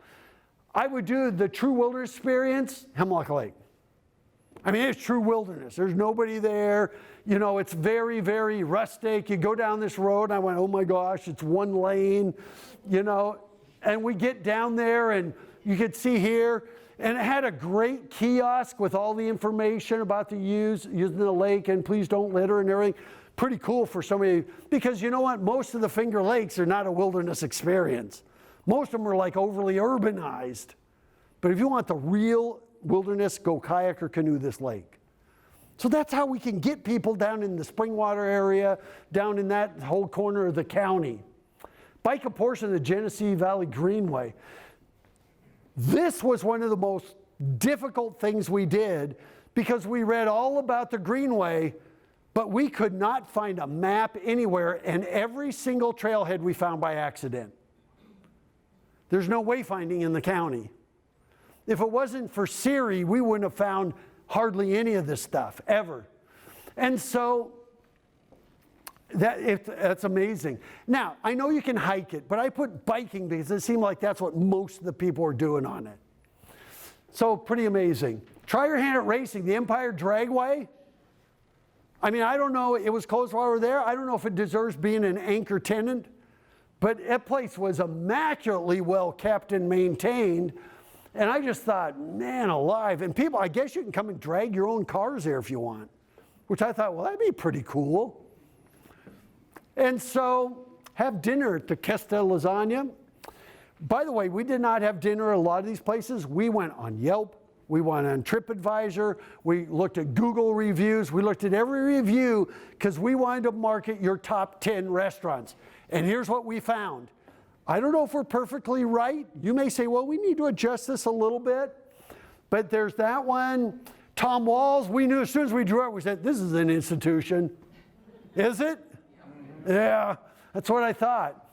You know, Yarda Ale and Peffard. I mean, this looked amazing. We would have eaten lunch there, but it wasn't open the day we were there. The Ultimate Dinner, Ember Woodfire Grill, looked amazing, and the reviews for that were like tops of the whole county. Amazing, and it looked really great. You know, the one place where you can actually eat and overlook the lake, the Hook and Spoon, you know, Polish's, Euro Cafe, we did eat at the Euro Cafe, and it was excellent. You know, let's see, oh yeah, Cafe Tazo. Looked really good in Dansville. It needs more curb appeal. If you're going to be one of the top 10 restaurants in the county, come on, make it look like it from the outside, which would be great. Village Tavern. We didn't even see this right off, so I had to grab that photo from Google. And the same three-legged pig we did get. But this is a photo we took online because my photo didn't turn out. Rancho Viejo. I mean, we're getting the idea here. And then the Village Inn at Caledonia Village Inn. You know, when we looked at this, you don't have a problem with assets. You have a marketing problem. Matter of fact, you have so many assets, it's like, how do we do this? And so, I mean, look at this. This is an amazing list that would get people to drive huge distances to come here. So, then we went through a bunch of stuff you marketed that could create kind of a rough experience. For instance, this one here, is this open to the public? Ever? It is? It says Amish workshop. Do you go there and build stuff, or does he sell Amish stuff, or? Oh, they sell the sheds and things. So for a tourist, would you consider this a tourist attraction? Yeah. They also sell drying racks, all sorts of things made by companies they buy from the Okay, so this is one where if there was more information, so right now I said don't market these things. You can market them.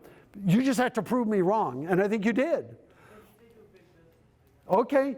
We saw the guy that worked there outside, but we weren't sure. It was closed when we were there because, you know, here we are, Thursday, Friday, and Saturday. You know, and we had to work every day of the week. So anyway, so this one we just didn't know, and it said Amish workshop, so I thought it was somebody building Amish things. How would I know? There's nothing that says we sell this or this or this. So these are things where businesses could really help themselves. You are marketing the 1812 country store. Has that been open in years? No. It's on your list of attractions. See, so if you get visitors to go find this stuff, this is not good. It just got sold? Yeah, but the point is right now it says 1812 country store is a tourist attraction. The Jan Jacques pottery took us to this address. We double protected, and I don't know when they're open, if they're open, if she's ever open, if it's a guy or gal. And all I see is no trespassing, authorized personnel only. So it's like, why are we promoting something I can't go in and see or do? But it's on the list. Duffy's Tavern, is this even operating anymore? It is? The whole outside of this restaurant is just piled with doors and windows and debris, and we just thought it was a junk shop. So these are the messages. You know what? Sometimes I could say things you'd like to say, but can't without paying a political price. Our first impression is this place is long gone because all the junk stacked up all the way around it. That's the power. You know what? Curb appeal counts for 70% of first-time sales. We all travel. Have you ever said these words? That looks like a nice place to eat. It didn't. Okay? Go figure. See all the stuff just piled everywhere. You know, and it's all the way around it. And it could be, well, we used to have patio dining. We put it up because it's November, but didn't know. This you're marketing, this horse, really? Really? We found better stallions all over the place than this one. But really, it's like, really? You want me to go out of my way to find this horse on the corner in front of a convenience store? Is this open to the public? It's the Evening Star Coffee Roaster, but the driveway's blocked off. I didn't know whether it's COVID or whether it's, but I think what happened is we're marketing a bunch of chamber members, whether they're even open to the public or not. I'm not sure. But there's nothing that says open to the public or anything. It looks like it's more like a coffee roaster company. But so these are things we're going to. Then we saw this. This looks like fun, the Avon Cart Speedway. And so we said, yeah, let's check this out. And then pull up to the gate and says, state police warning, stop, stay away, go away. And you're marketing that. Whoa. Executive Department, Division of State Police. These premises have been placed under supervision of state police patrols. All persons are hereby warned against trespassing or committing crimes or nuisances on this property. Woohoo! Good for tourism in Livingston County. We went here, New York Department of Environmental Conservation. We pulled up right next to this car. A guy comes out and says, can I help you? Yeah, do you have like an interpretive center? I said, no. These are offices. And I said, well, is there anything for visitors to do? And he goes, no, you can walk down the lake. There's a couple people fishing down there. And I said, well, what's this building? He says, oh, that's closed. It has asbestos and lead in it. We can't even open it. So I said, so there's really nothing here that's open to the public unless we want to just go down to the pond. He goes, yeah. And you're marketing it as one of your tourist attractions. So You know, here's Mark C. Tubbs Park in Lima. You know, so we pulled in here, it's in a little neighborhood, we walked down the trail, and it's basically an open field, and I'm going, you know, this is a great little community park. It's not a major tourist attraction. So the reason I'm separating these, you have to understand what sells a good experience and what you're marketing just because you're just trying to throw as much stuff to the wall and hopefully some of it sticks. And so here, this is the alpaca farm. Is it open to the public? It looks amazing, but there's the sign right there, but it doesn't look like it has retail. You have to call them. By the way, for all your businesses that put phone numbers on signs, we don't call. We grab our phone and Google it. And we don't even call our friends. We text them and say, is it okay if I call you now? So we go out here and say, should I call them? And then just see if they're open.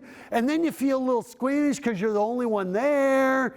And so I thought, it just says, alpacas for sale as a visitor. I'm probably not going to put one in the back of our little SUV. See what I mean? So I think that maybe somebody that sells, it looks amazing. But once again, I don't think it's open to the public. This one here could be great, but there was no interpretive signage, nothing. It's a cool old log cabin.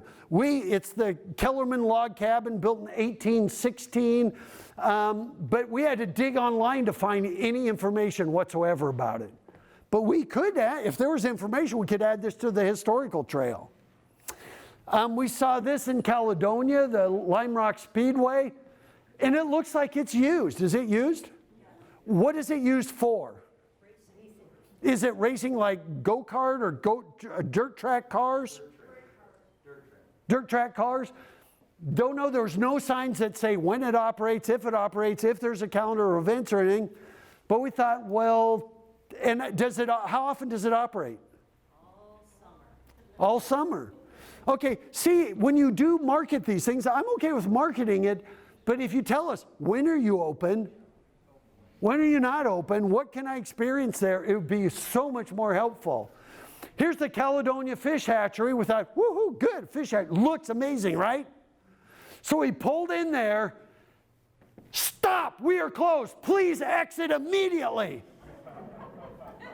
Really? It's like, whoa, whoa, ah. Tenant Park, I think it's really nice. But it's more of a community park. I think that's great, but it's not going to be a major tourist attraction. You know, here they're promoting the Giggle and Pid, which is no longer the Giggle and Pid. It is now Adventures in Art, which is meant for local kids to come in or local people come in and learn different kinds of art, which I think is a cool, it could be maybe over on the artist side, but once again, you're promoting something that's no longer there. Sonia Golf Course is not operating, right? It is? Then we can move it over to the golf trail because we drove up to it. The course itself looks amazing, but everything around this was all like, it wasn't boarded up, but it was all covered with leaves. There was stuff stacked out. We assumed that it had been closed for months. No signage that says we're closed for the season, no signage whatsoever. It's just there. So since I'm wrong, we can put it over on the other golf.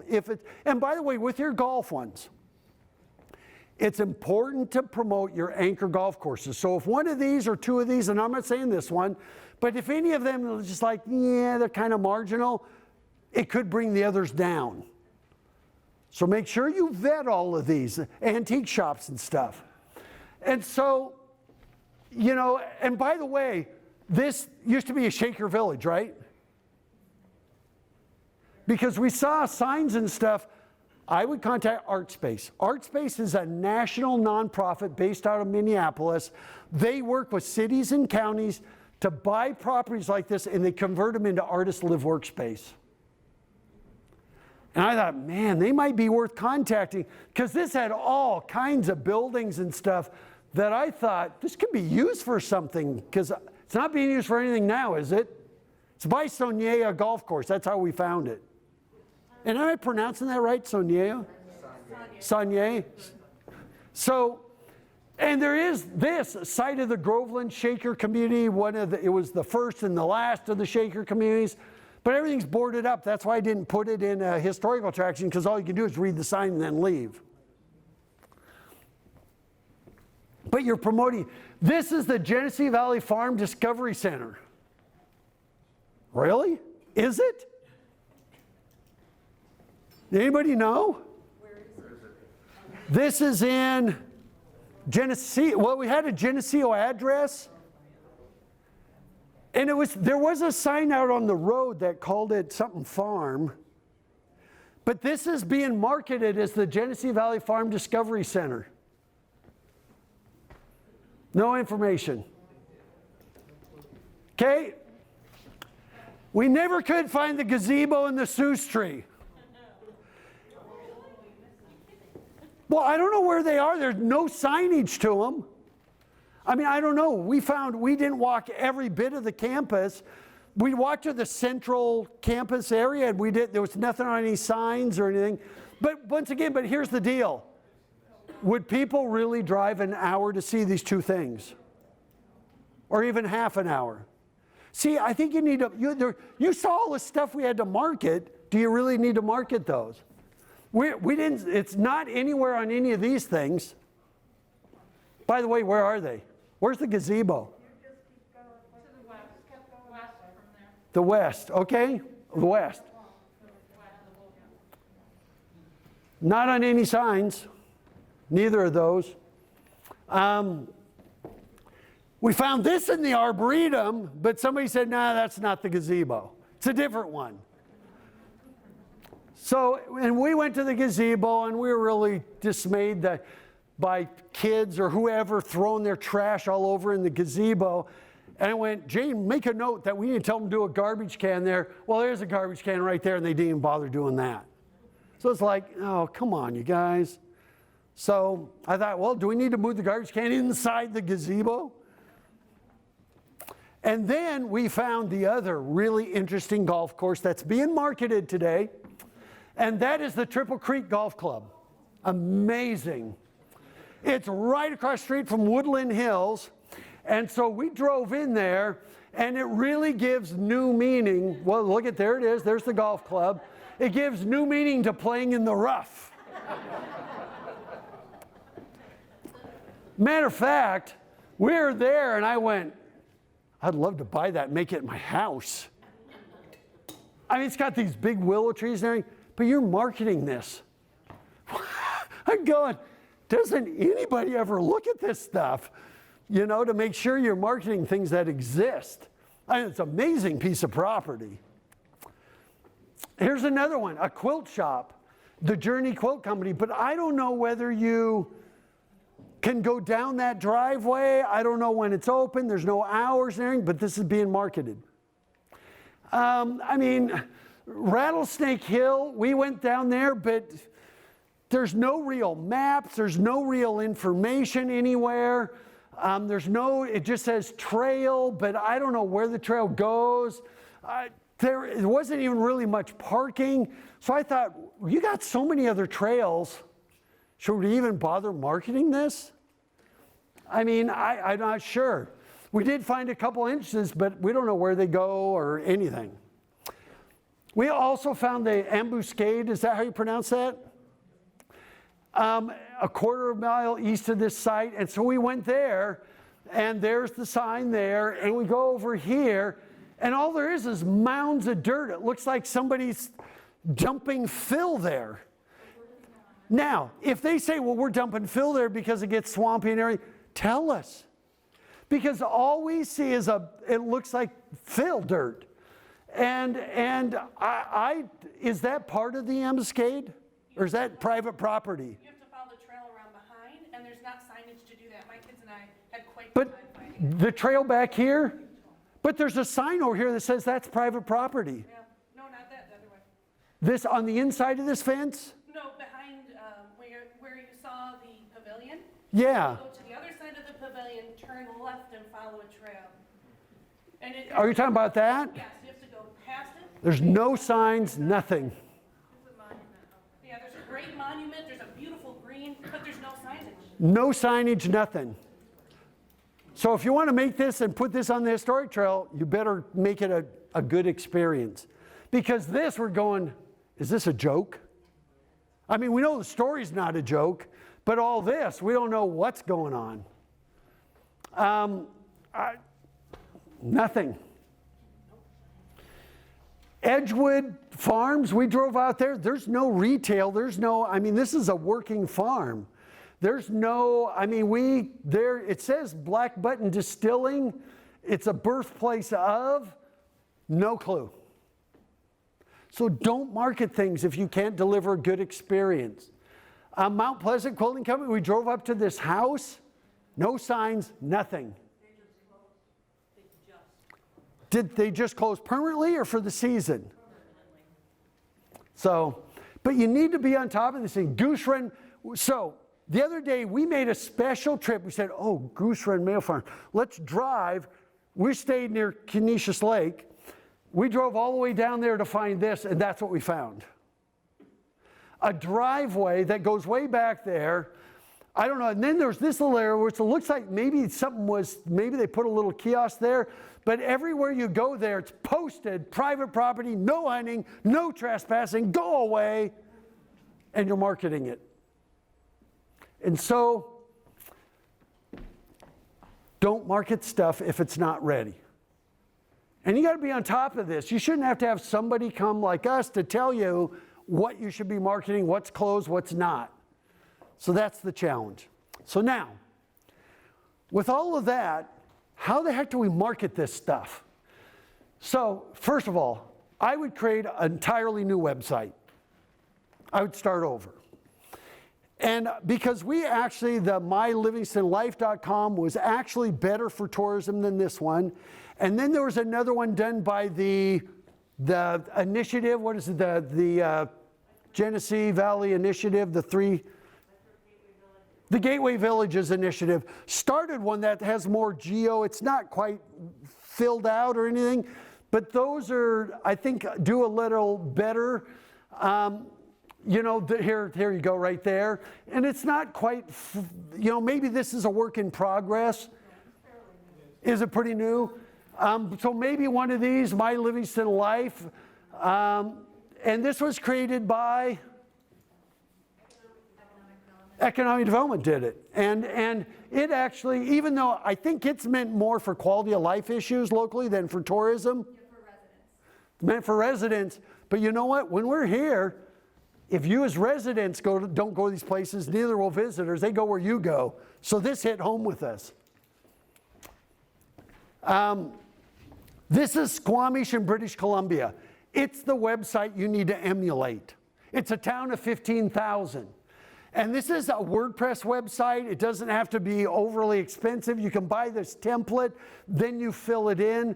But we're going to give you Squamish, you know, and we're going to provide this for you. This is the website you should go emulate because it's one of the best in the country. The other one that's really good, and it wasn't expensive to develop. They had to get the photography and everything, but it really is an amazing site for a town of 15,000 that you could apply to the Genesee River Valley.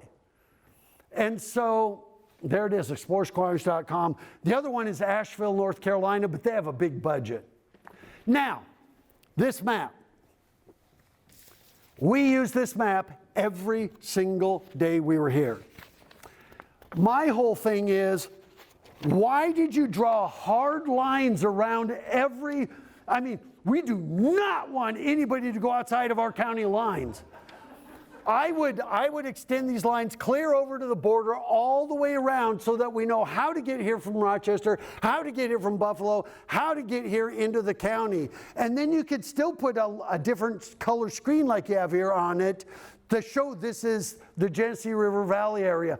But I just think doing these really hard lines here, it's just, you don't do anybody a service by that. Because as visitors, we could care less about county lines. So finish out the map. You don't have to, by the way, I wouldn't go all the way to Rochester, all the way to Buffalo. I would just finish the map out to these borders. But this was a huge guide to us to know where the villages are located.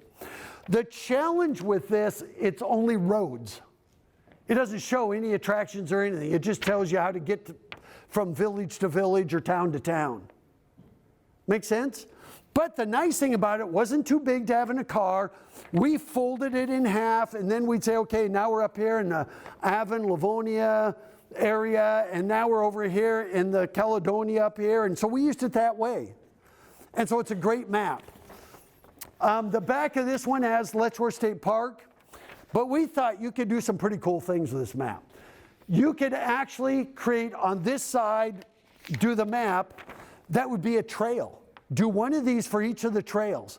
And actually say, golf courses. Actually put the golf courses on here and have a golf course trail. And on the back, you could put a photo of the golf course, their season, their hours, their website, all the information. 18 holes, is there club and cart rentals, all those kinds of things could be on the back for each of the golf courses. And you know what? They could each pitch in to do this map. And you could even make it so it folds down into like a rack size for distribution. But I thought, can you imagine you do, because you can't put all these attractions on one map, it'd be impossible. But if you said, I want a copy of the golf map, I want a copy of the historic trails map, or I want a fitness guide, recreation fitness guide, I'll get into that. Genesee River Valley lodging guide, you could create guides for all these, and you would just put where these hotels and inns and B&Bs are located. That's what I would do.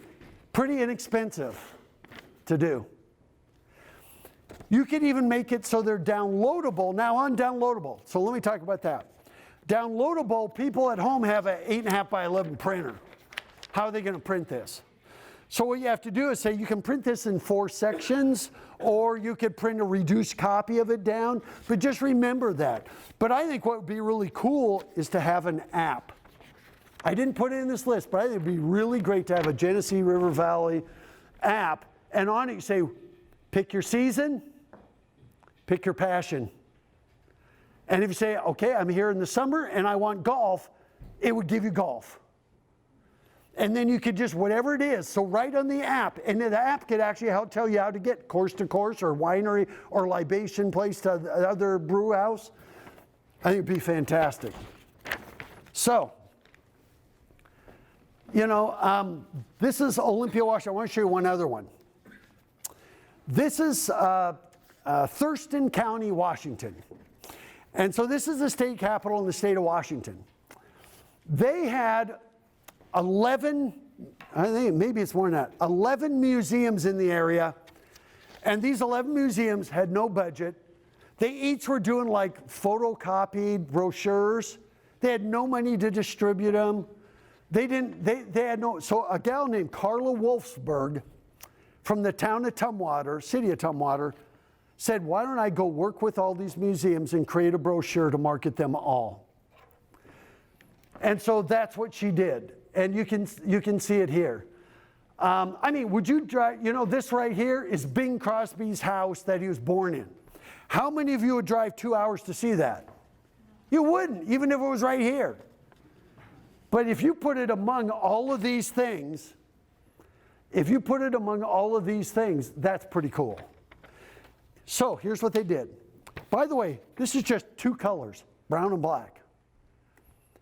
And what they did is each museum pitched in $200. And with that $200, they printed like 40,000 of these. Guess what happened? Their visits to these museums went up 10 times. 10 times the tourism that they had before, just by doing this and working together. So now I think you would do because you're more spread out, I would still do this with your historic attractions. And remember on the back, you can have them all, photographs, hours, everything. Be the best thing you ever did. And so you'd have a series of these. So, I do a lodging guide. And I would do it separate. So, I mean, your inns and hotels here are amazing. I mean, look at these. Every single one we saw, the Country Inn, the Caledonia Village Inn. And by the way, does the Caledonia Village Inn rent out rooms? No. Oh, it doesn't. Okay, I wasn't too sure of that. We had it as a restaurant, but I wasn't sure if it would be lodging. Okay, the Avon Inn, just incredible. The Allegiance, now there's a stallion. So, Brick Inn, I mean, it's just Hartford House. And by the way, is this still operating as a B&B? Okay, I saw somebody shaking their head no, and somebody said yes. It is, because we went through the gates, but when you pull up to the house, there's no signs or anything. So we weren't quite sure, but we love the fact there's a tennis club back there. And then Temple Hill, I mean, they're just beautiful. The Big Tree Inn, Oak Valley. And by the way, we asked Siri to take us to the Oak Valley Inn, which took us across the street to the Quality Inn. Is it a Quality Inn or whatever? Yeah, the only way we found this is because we went to the chamber office. So we found it so some of that stuff has to be corrected. It looks like a great place to stay back there. And then, of course, you have the other ones. And by the way, on your lodging guide, remember I said always promote what's unique to you, not Subway? Well, with your hotels, you'll promote all the ones. And one thing I put, conference quality. You have a couple mom and pa hotels that I wouldn't want to wish on anybody I was friends with. No offense to them. Maybe they're great inside, but from the outside. So conference quality means if somebody was coming to convention and that hotel was there, would they stay in it? But I think you need to promote those. Okay? So that could be just a guide. Now we're not talking about a trail. It's just a guide. So if you're coming into the county, here's where we've got everything. The recreation and fitness trail could include that. There's the tennis by the B&B, the tennis club. Is that private? It's private, okay. I didn't include it in this, but when we were in Genesee, we saw sunrise bouldering. I went, man, you guys got some cool stuff here. And the yoga shop right next to it. Love the mural there. I thought that was really cool. Very hidden. You could promote Swain Resort out there. I mean, we drove out there, and there's not do you think we've seen enough of the county? We drove out. They don't have much to offer. I think they do have some lodging. I thought, hey, this is something that Mount Morris or some of the communities, maybe it's closer to Danville, I don't know who it's closer to, could still benefit from during the winter months. It looks like they have a lot of runs, and that's pretty cool. They also have some escape rooms, which I thought, now that could be, there's like 4 of them. I don't know how they are or if anybody's tried them, but I thought that could be kind of cool. This, like power sports, oh my gosh. You need to promote stuff like this. Number one, it creates a lot of sales tax revenues. And number 2, you've got it right in the county. I mean, I'd love it if they rented stuff, and maybe they do. But you got to promote these kinds of places. Even this, we saw at Dansville Airport, Fly a Glider Day, which I did take glider lessons. I can't even imagine how beautiful that'd be, gliding over Letchworth State Park and over this county. Just amazing. And that's just a few. And then you could do an RVer's camping guide. So this is a big deal. RVing is enormous. We did find Tamarack Campground. We drove up there and it was a little bit rough. But for RVers, it had pretty good reviews. Genesee Country Campground. Okay, so now we pulled in here. There was a young guy there. Pulled up, I said, do you mind if I take a couple pictures? He goes, no. He says, why are you taking pictures? I said, well, we're working with the county. He says, you know what? My wife and I just bought this last week. I'd be out there tomorrow going, or Monday, I'd be out there Monday going, hey, we're so welcome to the county. And I told him, you made a good investment. Fastest growing trend in the United States is RVing. And it's not a bunch of baby boomers. The average age of a person buying an RV, 44. So, Highlands Camping at Letchworth, May through October. I mean, you've got it. The Ridge Campground in Nunde, Stony Brook. I mean, these are other ones we found. I got to tell you about this. There is, and by the way, to RVers, you need to promote things like dog runs. 70% RVers bring dogs with them or pets with them. So if you have dog runs, you're going to bring them into town, and I thought that was great. And there might be more than just that one. I just did this webinar 3 weeks ago. I'm losing track of time. It is incredible. And you might say, well, RVers don't spend any money. They do. Here's the difference. You know why Walmart lets them park in the parking lot? Because they get a ton of sales. These people buy groceries every few days. They're buying gas, they're buying propane.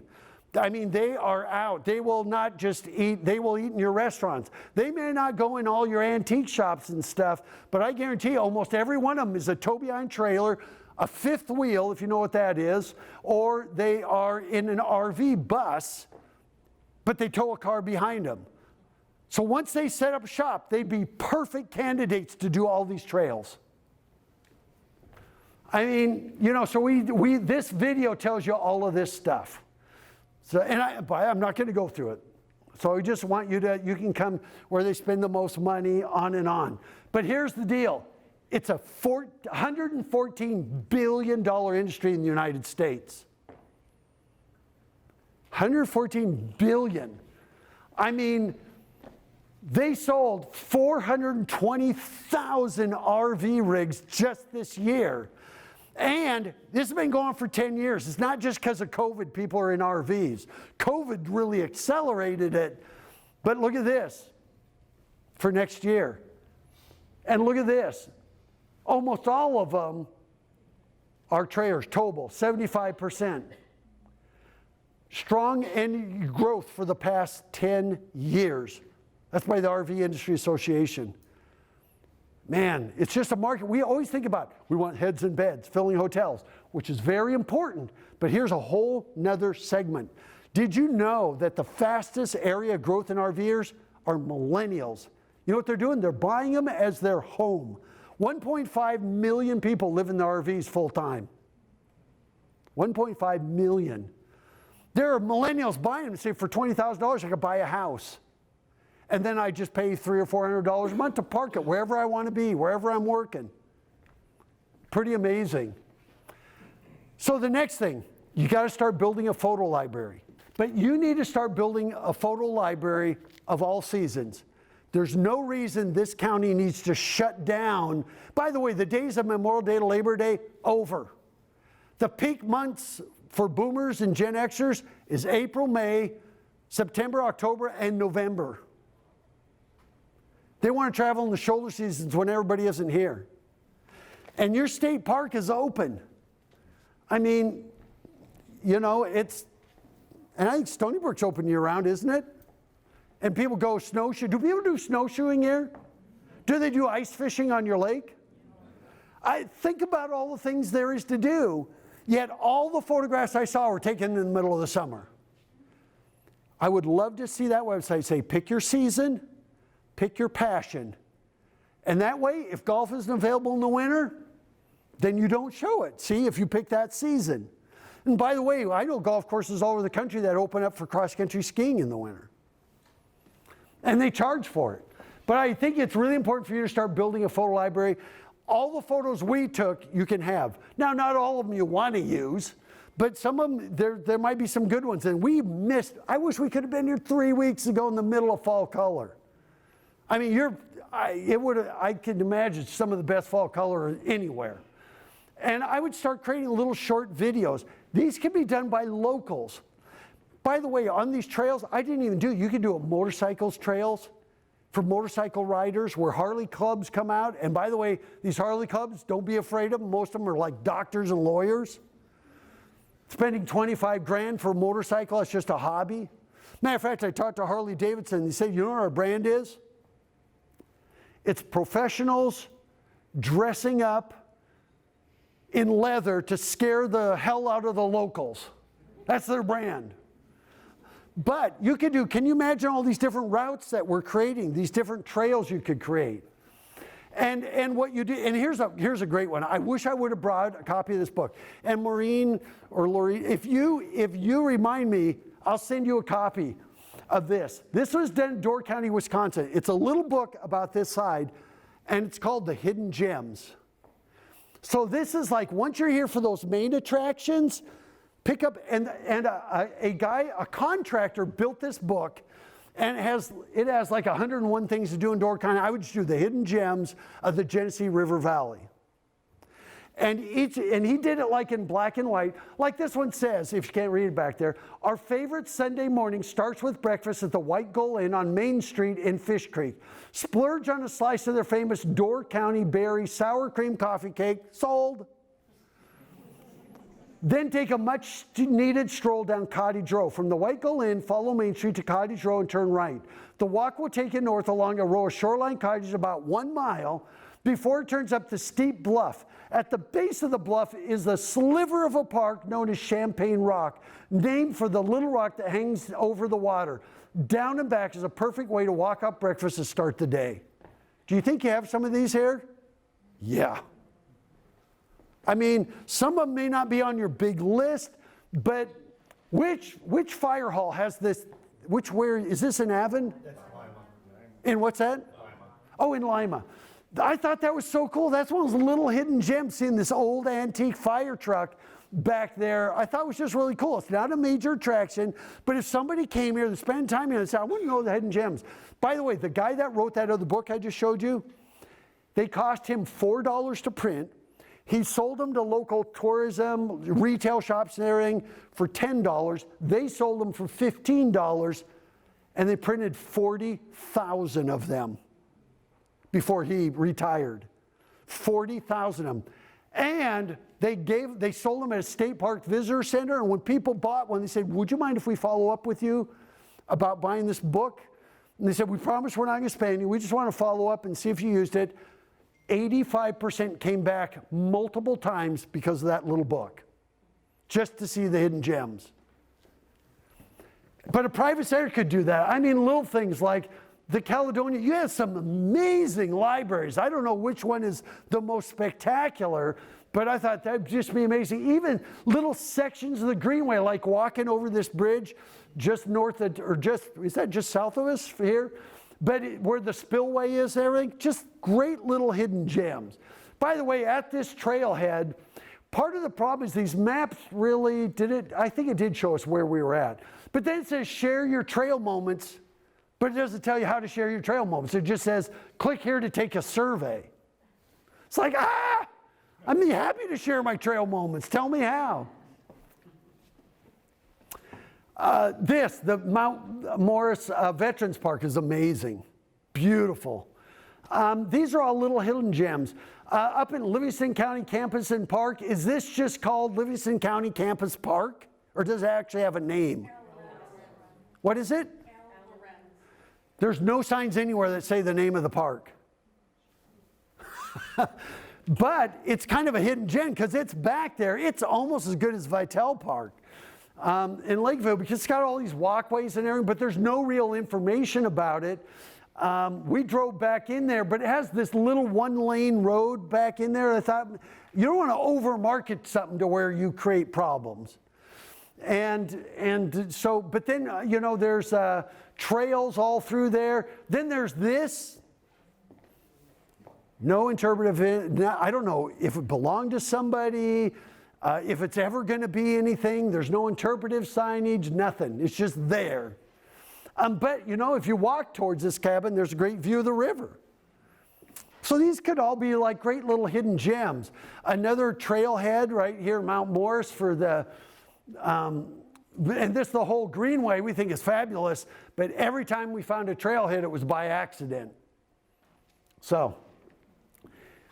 And even this, tree creations. Now you're marking these things as major attractions. So we drove there, and I think this is somebody's house. I mean, not this, the building next to it. And so we didn't know, is this open to the public? Do you have to call for an appointment? Is there a charge? We pulled in there, and I kind of took some pictures, and then went, okay, I hope I'm not trespassing. But it's pretty cool. It'd be a great hidden gem on that list. I just got airplanes and cars and, everything. But we didn't know. There's no signage saying when it's open, if it's open. Does anybody know the scoop? Just what I said, appointment only, you have to call them in advance. I don't know. There's no signage or anything.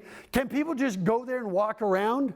You can go into the tree houses, all the different sections. Even just without supervision, without paying a fee or anything? Last I knew, there was no fee. Okay. My grandkids But this is what I mean by doing the hidden gems, where you can say, this is a really cool thing to see, and then you tell about it. Because what happened is, we couldn't find any information on any of your attractions. We had to Google every one of them separately. But once again, be a great hidden gem. Even the little bear, is there a story behind that little bear holding up the light? Perfect hidden gem. What? Not a little bear? It is a bear, isn't it? It looks really, it's just really a cute, cool thing. The Arboretum would be more of a hidden gem than a major attraction. I mean, maybe it is a major attraction during the summer months. Not too sure. It's got great trails through there. And of course, we were there in November. Even the little dancing couple downtown Dansville I thought was really cute. Just little selfie spots. You know, you can even call some of your things selfie spots. I think Dansville Public Library is doing these story strolls. These would be great if they do them year round. We just promoted these in one of our webinars, doing these little, where you walk around town and there'll be signs in windows and you read the story as you walk around downtown. Very cool. Dinky Doo Petting Zoo would be more of a hidden gem. We had it in that farm tour group as well, but that's just a great little place. We went there and it was closed, but her door was open. And so we just walked in and she says, no, we're glad you're here. So pretty cool. The bar and restaurant, is this another institution? Just about? I had the hamburger there. I haven't worn it off yet. But it's kind of more of a hidden gem. I mean, it is what it is. It's really cute. I think it's just a throwback. I love all the trucks and everything. And by the way, we read a review on TripAdvisor which says the owners will take out back, and out and back you can see all these old, now it looks more like a junkyard back there. It's not really organized. But there's all these really cool old trucks and stuff. It's just kind of, it's funky. It is what it is. I wouldn't call it a main attraction, but it's a great hidden gem. I mean, this is how you get people here. So here is our last initiative. So here we go. So what we've done, we covered your brand. I hope you go with it. I couldn't think of anything better. I don't want you to make it a public. I think Genesee River Valley is great. It has a good ring to it. Sounds like a song. I think within a year you could build as a brand so people know where it's at. Our goal is for people in New York City to know the Genesee River Valley like they know Finger Lakes. It may take a year and a half to do that. And then you say, now we know where it's located. And now if you promote your anchor tenants, they're astounding. You have amazing stuff here. Blew us away. And you know, out of that more than 200 we visited, not that many made it on the not to market list. And some of those probably need to be put on the market list. We just didn't know. So, we know a brand. We know what you could create to market it, a best of brochure, and then a series of trails and maps. And you could do this as a brochure that has a big fold-out map in the end. I was trying to keep it inexpensive, you know, and so doing a series of these that we can download or doing an app. I don't think you need a ton of guides and everything, visitor guides. I think you could do all this in a visitor's guide, you know, like the Finger Lakes does, where you have a due-page spread like this that has the map and then has a whole section of golf. So you could do it just in that guide, and people could download the guide. So there's a number of ways you could do this. I was trying to do the easiest, fastest way for you to start your recovery. Because with COVID, they've been talking about the news, Pfizer and its 2-shot vaccine, and they're saying it has to be kept at -90. I think AstraZeneca, one of the other big brands, has one that only takes 1 shot and does not have to be refrigerated. But I really believe by about February or March of next year that there will be vaccines so widespread that we can start to be a little bit normalized. We still might wear masks inside buildings. You're in New York, where everything that applies to Manhattan applies to you too. Don't ask me why. Don't get me started. Yeah, don't get you started. Because I think there's two states, I mean, in California, the governor there has done pretty much the same thing as your governor has done. And all those people, we live in Arizona. We've been quarantined here for a couple weeks. But we live in Arizona, and that's where all of California's been going. And Arizona never shut down its state parks and never shut down anything. It does have a mask mandate, that's it. They did shut down movie theaters and bars and those kinds of things, but that's it. And so where did California go? They spent all their money in other states. So anyway, I don't want to get into politics. But if we do the marketing, now we need to get ready. If you're going to invite people here, you need a wayfinding system. Because it will educate people what you have, where it's located. It delivers a better visitor experience. It helps mitigate traffic flow, because on this, you can actually highlight the routes you want them to take so that everybody's not on the same street. And by the way, this is meant to spread out your seasons, not just cram more people here in your summer months. It introduces your brand. It creates a sense of place and a sense of arrival. It eliminates sign clutter and broken systems, which you have a lot. And this is the age of convenience. If we can't find it, you know what we do? Next. I got to tell you that, I think I already said this, like 25% of the things that we went to find with Siri or Google Maps weren't even in the location they were supposed to be in. And that could be fixed for free. It takes some doing. So this is the getting ready period. And navigations are not a substitute for wayfinding.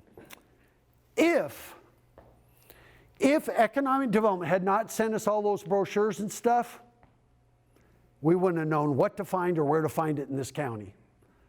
We didn't find brochures inside retail shops or anything. Most of the chambers, other chambers were closed. And here's the thing about wayfinding systems.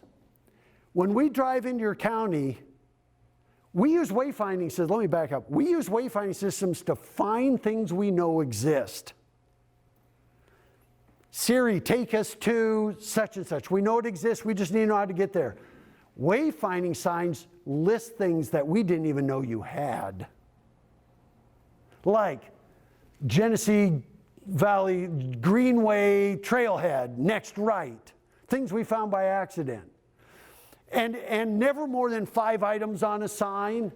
Less than 20% use digital navigation aids, and they only use it when they have to because they have no other thing. This now is up to about 30%, and it's growing, of course, because now cars have built-in navigation systems with voice navigation.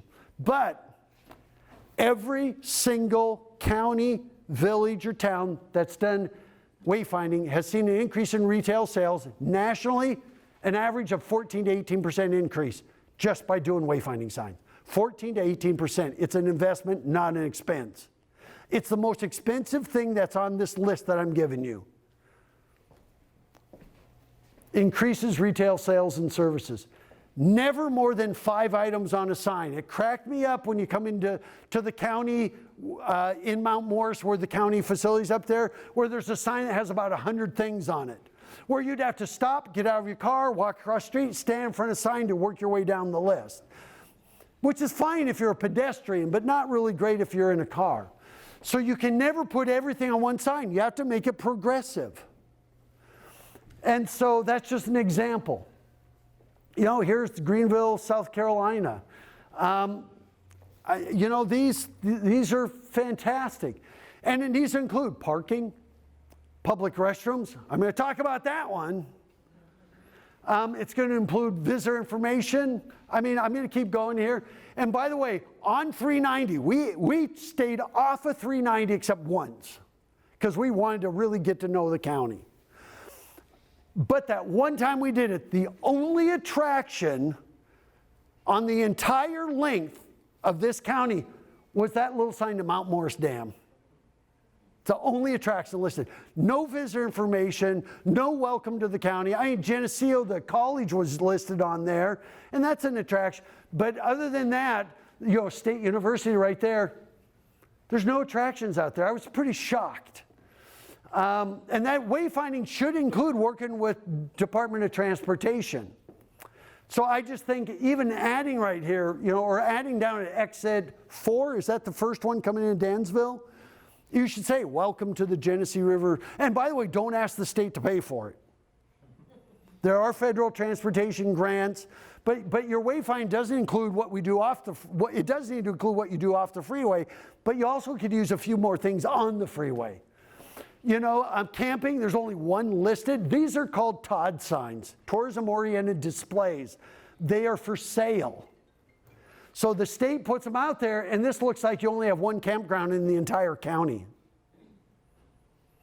It's a worthwhile investment. This is on exit 4 or 5 down in Dansville. I don't know if they just put these up or if there's just no camping anywhere. I mean, doing that is worse than, you know, if I was with a camper and I pulled off that exit, I would just say, well, nothing's here, let's go. I mean, they put that there with the, hopefully that campgrounds 4, 5, and 7 miles down the road would be, and those might all be out of the county, I think, which would be too bad. But here's another one, lodging. There's no lodging in Dansville. I don't know if people bought these and they said under COVID we're just doing such horrible business we can't afford to pay the fee. I don't know. The state puts them up intending to sell the space. Yeah, well, and if you don't, I always say don't put them up until you sell the space. Yeah. Otherwise you're sending the wrong message. Dansville has no camping and no hotels. Because you know what? Visitors don't know that they pay for that space. They just see blue signs or things that are amenities versus visitors. They don't know. They don't know what TOD signs are. And so that's the challenge. I mean, there you go. You know, lodging, exit 5. None. What would be your impression? So, this is where I get in trouble. You know, because we work with most of the state tourism offices. But just seeing I Love New York attractions, path, history. I don't know what we're supposed to do with this sign. Well, the other 4 were taken down. But There's a story behind that in New York State. yes, but I know these are all over the state. But as a visitor to New York State, I have no idea what I'm supposed to do with that. It does say Finger Lakes region, which is fine. I mean, you're part of that region. But I'm not sure if what they expect visitors to do with that. It doesn't give you a website address. It doesn't give you any, so what am I supposed to do? I mean, I can tell that you have attractions, history, eat and drink, and recreation. So and I don't want you to go to them and start complaining because we want them to jump on the brand with you. I'd love to see that Finger Lakes region change Genesee River Valley because your experience is different than most of the Finger Lakes. Don't you agree? I think it's totally different. If people are coming here to expect what they get on Seneca, they're going to be either like, whoa, this is very nice, better than I thought, or they're going to go, this is not what I was expecting. So, this is right downtown here in Mount Morris, I think. Okay. There's that sign. It's like, okay, how am I supposed to read all that? And by the way, I don't think the gallery's even on there. So, and then I think your wayfind, it's on the lamppost? Down the other side of the street. Oh, it's on, oh yeah, we did see those. That got us to go up the hill, but once we started up the hill, it was like, good luck, you're on your own. This is Avon. I thought people want to go out in the park, and I saw them. You know, Avon has really a beautiful little village there. I love it. I was surprised that there was as many vacancies. But there are people, they walk across the street to this little island here on the right, then they walk across the street. The only crosswalks are like way up here and way over there. And so people are going across that, and that's kind of a part of a big roundabout. I thought, add some crosswalks. By the way, people want out of their cars. Building cities for cars is gone. Those days are over. And, you know, I think you could do a supplemental wayfinding system for some of your trails that don't really have wayfinding. This does, trail number 20. There's information there. I think you could do that later on down the road. Like this, historic district. This is right here in Mount Morris, right? Yep. Yeah. So, right, so I think you turn the next left. Isn't that what you would think? I mean, it says left, historic district. I'm not seeing anything really historic there. So it's like, okay, so some of this stuff is just broken. Because I think the historic district is, if I kept going, there's beautiful homes and everything. But to have you turn left down here, it's like half a block on, and I see a post office and nothing older than like 1960s or 50s. By the way, I've worked in towns and said, well, that's historic. I said, thanks a lot. I was born in the 50s. So, this bothered me. It still bothers me today. Why, in heaven's name, are there massive numbers of semis going down the middle of the street in Mount Morris? Are they avoiding scales? I mean, can't they go through on 390 or anywhere? But it saves them 20 miles if they take this to Batavia to catch the thruway. You know what? I am really, really sorry, but we're big proponents of sidewalk cafes and pedestrian friendly. This was a nightmare every time we came into Mount Morris. I would work for the Department of Transportation and tell them we'd no trucks allowed. More than, I mean, if a dump truck goes through every once in a while, but I wouldn't do any more than like 10 wheels. So that RVs and stuff can get through there. But I thought that was a nightmare. I would hate to be a merchant in Mount Morris and have to put up with this, because every single time we came into Mount Morris, it was just nonstop. Even this morning, I think it's a shame. I think it does a disservice for visitors, and I think it does a disservice to your locals. You know what? The best friend for towns anywhere is congestion. The slower people go, the more they notice what you have. Congestion is the downtown's best friend. I suppose if you narrowed the street down to one lane each direction and did more angle in parking and widen the sidewalks, the trucks aren't going to come downtown, because then it's quicker to drive the extra 20 miles. See what I mean? So there's another way around it. We tell cities everywhere, narrow your streets, widen your sidewalks. Create angle in parking over parallel parking. I mean, just make it pedestrian experience, and then it's going to be congested, which is fantastic news for retail sales. And anybody that's just trying to commute through downtown, they'll find a shorter, faster way. That, of all the things we saw in the county, that bothered me the most.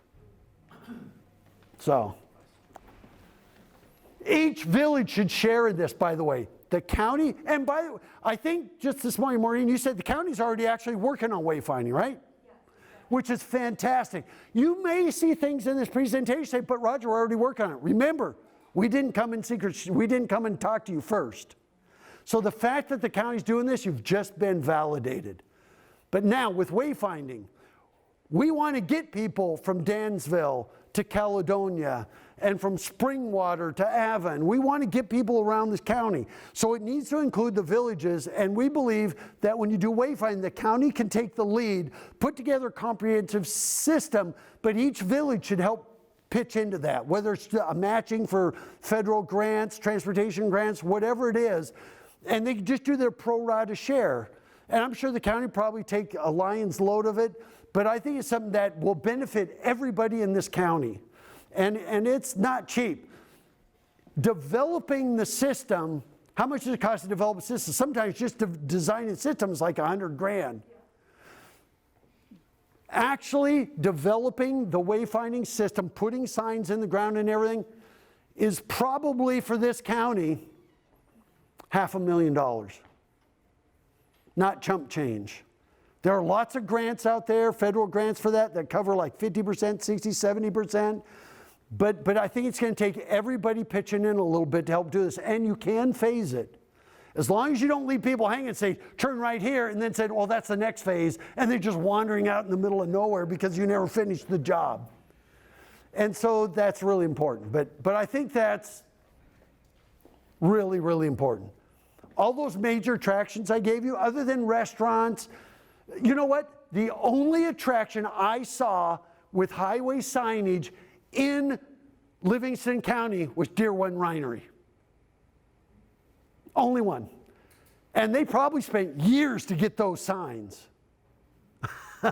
But we saw it, signs coming from just about everywhere to get to Deer Run. Only attraction. So, I also think you need to add visitor information kiosks around the country. My favorite that I've ever seen is in Cape May, New Jersey. And it's in their little pedestrian mall area, and that's it right there. And it says, welcome friends old and new, linger here a day or two. About $10,000 to build that, so you don't have to build this one. I'm going to give you things you could do for hardly any money. But what's really cool about this is it's got power in it, it's got brochures of their local restaurants, their attractions, all of these kinds of things. So if this folded over one more, you'd have a whole place for these different trails. And pretty cool.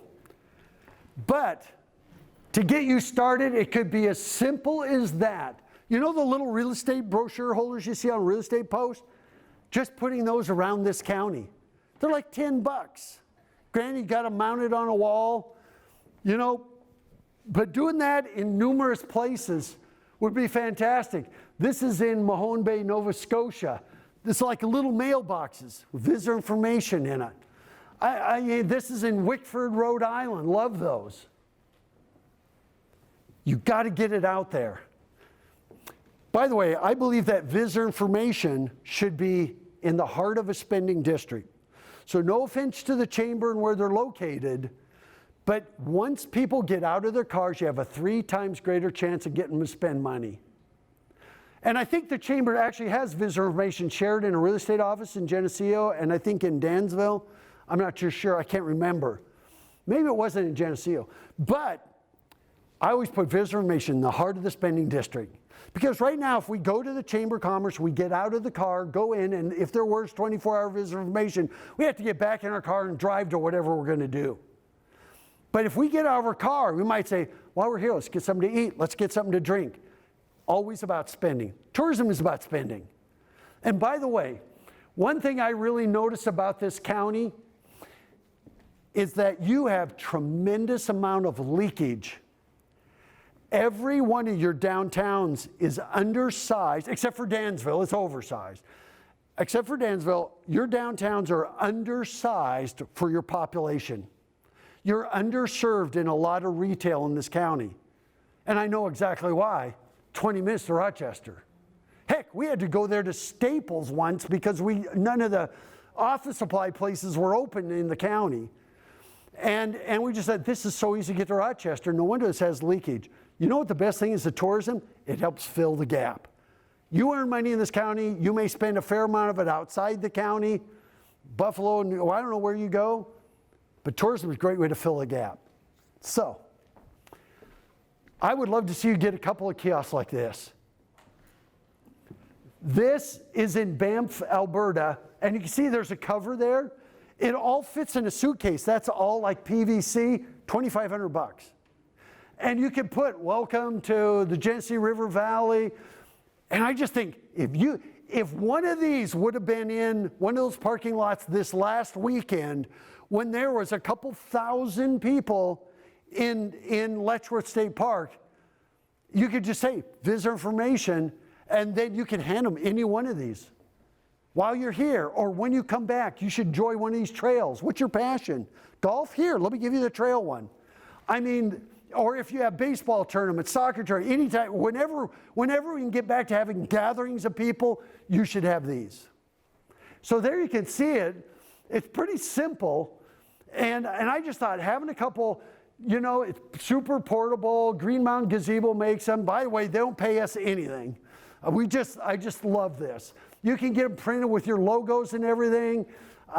2 counters, 3 carrying bags. Banff bought 4 of them. Tourism uses 2 of them, and they have 1 for parks. Every once in a while, PVC part will break. And they use them during the peak season. I think it'd be fantastic. The best way to do it is bring the visitor information to them. Then you got them. So there you go. But I also believe these kiosks that are all over the county could add those little brochure holders. You know, you need somebody to go out and stock them, maybe get a retired person, somebody go out and every once a week they make the rounds and they make sure the very best of the valley is in there. The very best of brochure, that's what I put there. So if we come here to walk the Canisius Inlet Trail, which I hear is pretty amazing, and maybe it should be one of those other ones, but that little inlet trail, I saw there's a boardwalk on the end and everything, and this kiosk, they do a really good job, by the way. As a matter of fact, but I think it'd be, there's all this room. I would get permission to say, hey, if we help maintain these, you know, we'll help maintain the little things to talk about COVID or whatever. If we are allowed to put our brochures there, you're doing them a service and you're helping. So if I come into the county to walk that, and I saw the very best of Genesee River Valley, chances are I'm going to take it with me, and it gives me a reason to come back. This was really good because it is beginning at the parking lot, parking kiosk. After a short walk, you'll turn right. It gives you the whole itinerary. It's awesome. I wish other kiosks did that. So whoever did that, thank you. That was really great. Just that little reading right there. Look at these kiosks. That has pictures in the park. Can you imagine if this family said, oh, look, here's a brochure, the very best of the Genesee River Valley. How many of these people would come back? You had people staying in cabins there all over Letchworth State Park. And I thought, man, right there, wouldn't it be cool if you had a little brochure holder right there and it had the very best of. Talk about spreading people out around this county. Be fantastic. Here's this is not really working very well. It's empty. I mean, that'd be a great place to put one of these maps, and then just say, here's the main attractions. Just use it as a reader board. And then add brochure distribution. So, the other thing is when we come, and we come to any place, you need to say welcome. So we went into Vitale Park, and immediately we have rules here, more rules there. We do have right there, the word welcome is nowhere on this park. So what happens is you come into the park and it has brochure holders that are empty. This was busy last week, week and a half. They're empty. But when you drive in, you can't even see the town of Livonia, Vitale Park. It says 7 a.m. to sunset. Please do not smoke on our park grounds, which I think is fine. The park contains fresh Livingston County air. I think that's all fine. But we haven't even arrived yet, and you're already starting to hit us. And then what happens is the park is under 24-hour surveillance. Because we didn't have enough room to put all the rules here, we're starting to attack them everywhere else too. Welcome to New York. Welcome to New York. You're right. This stuff shouldn't extend past Manhattan. Of course, you can say welcome to New Jersey too. They're pretty bad. That's probably going to get me in trouble. The other thing is, locals first, visitors follow. If you don't hang out in your own town, neither will visitors. They go where you go. And when friends and family visit you, where do you take them? We're a huge, probably the biggest proponent of plazas in the United States is us. We are moving to the European standard. People want a place they can hang out. A plaza doesn't need to be, it could be half the size of this room in some of your villages. You need a place where you have a community living room. And every town should have one. This is not about tourism, it's about your locals. And this, I want you to watch this. I mean, communities spend a fortune on streetscapes, facade improvements, downtown events, marketing, beautification, what else? Parking issues, retail businesses and recruitment. And they forget the one thing that's missing, programming. Have an rack with hula hoops on it for your locals. You need a place where your locals can gather. I'm talking post-COVID. Okay, this is all about recovering post-COVID. But can you imagine your locals having a place they can just hang out? Every downtown needs a community living room. It doesn't need to be big. It doesn't need to be expensive. But this is called Imagination Playground. They're like big foam, like swim noodles.